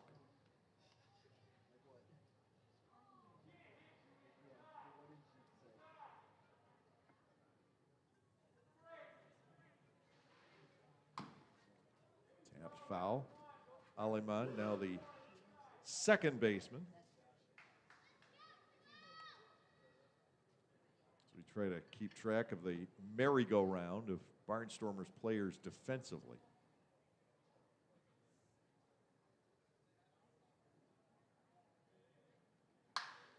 Blake Alamond, line drive and a base hit into right field. Digging it out of the corner is the right fielder Taylor, holding Alamond to a 1-out single here in the 9th inning.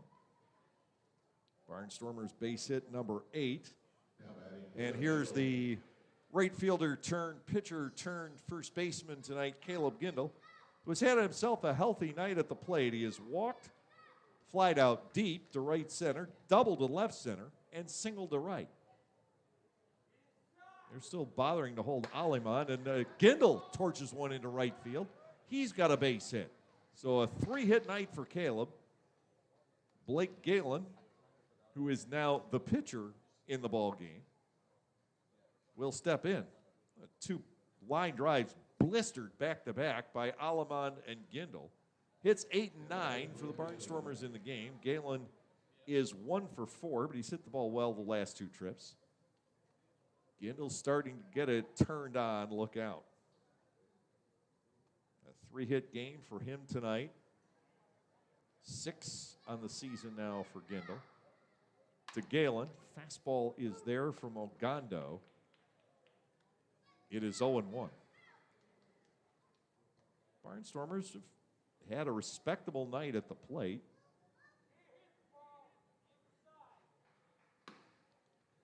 Nice looking breaking ball. And Ogando has Galen on the ropes at 0-2. Ogando pitched in the big leagues in 2015 and 2016. Galen with a fly ball to left.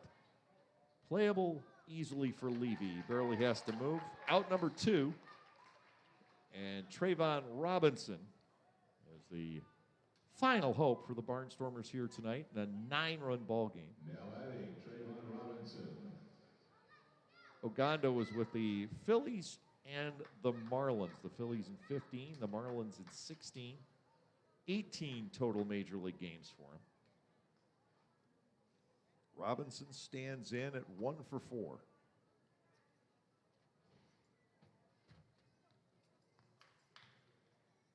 Here's the motion. It bounces up there, knocked down by the catcher, who is still more. A lot of other changes have taken place. Farias is the first baseman now.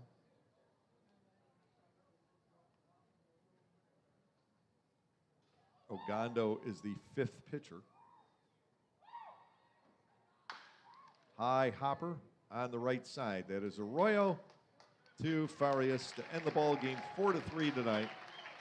Well, the Barnstormers dropped their 3rd straight. This is the first time that they've not really been in a game. In the 9th inning, no runs, 2 hits, no errors, and 2 men left on base. A fast start for the Barnstormers tonight with the 2-run top half of the 1st inning, but it got away in a hurry. We'll be back with line totals coming your way in just a moment. Our final score tonight, the High Point Rockers 13 and the Lancaster Barnstormers 4.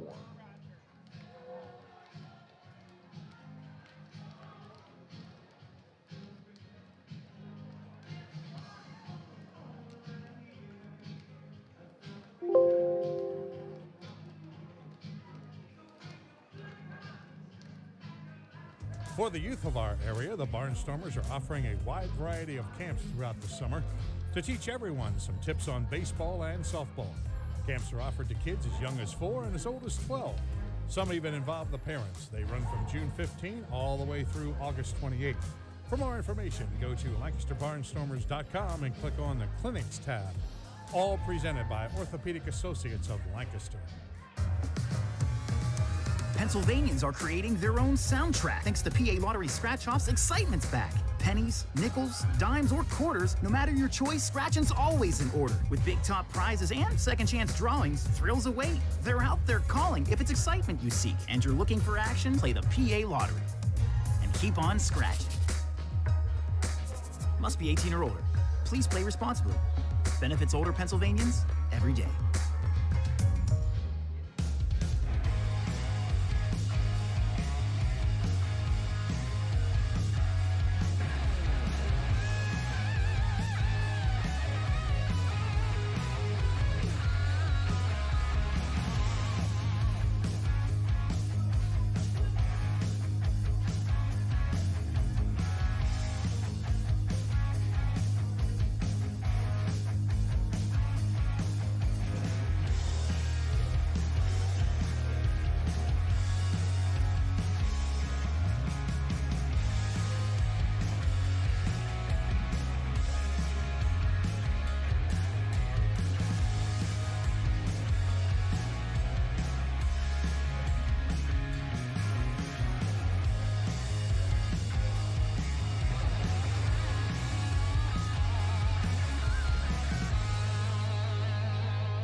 The Lancaster Barnstormers dropped their third straight. They're now 500 on this road trip and on this season at 3-3.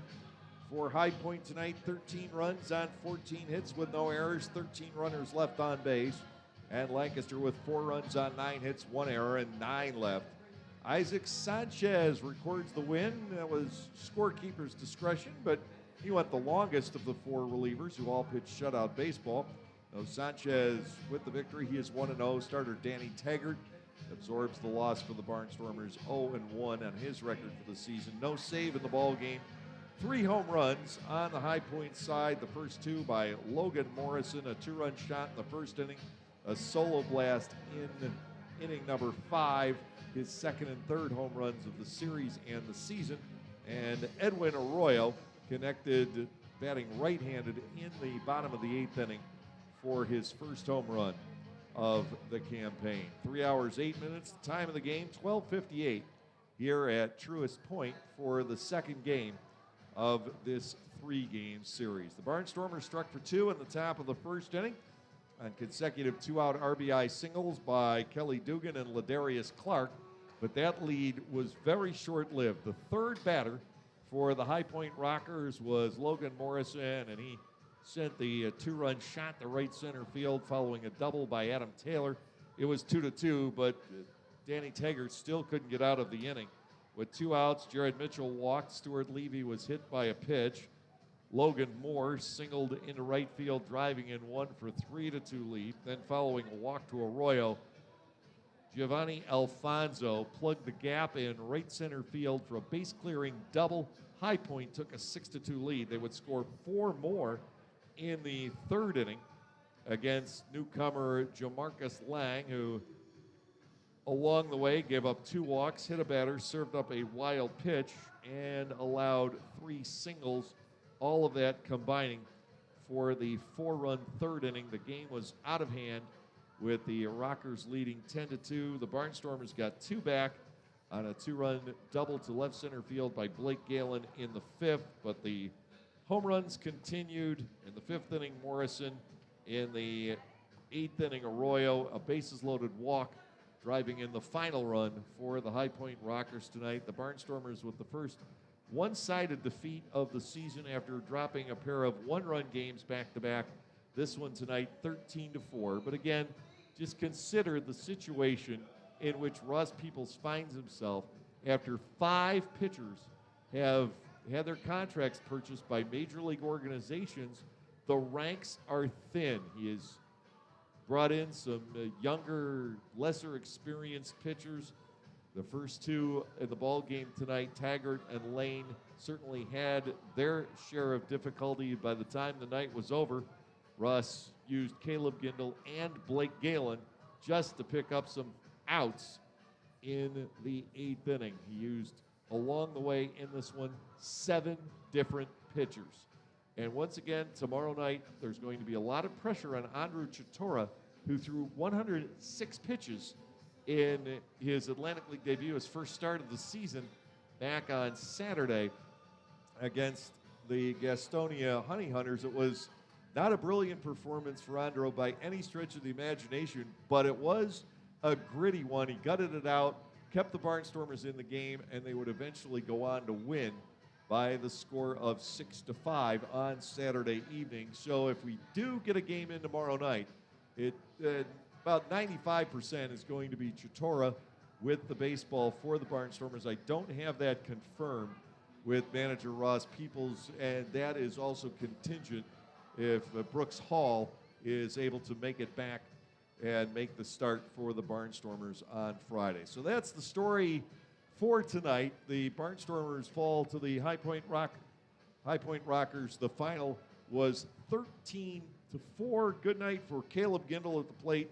He was 3 for 4 with 2 runs scored.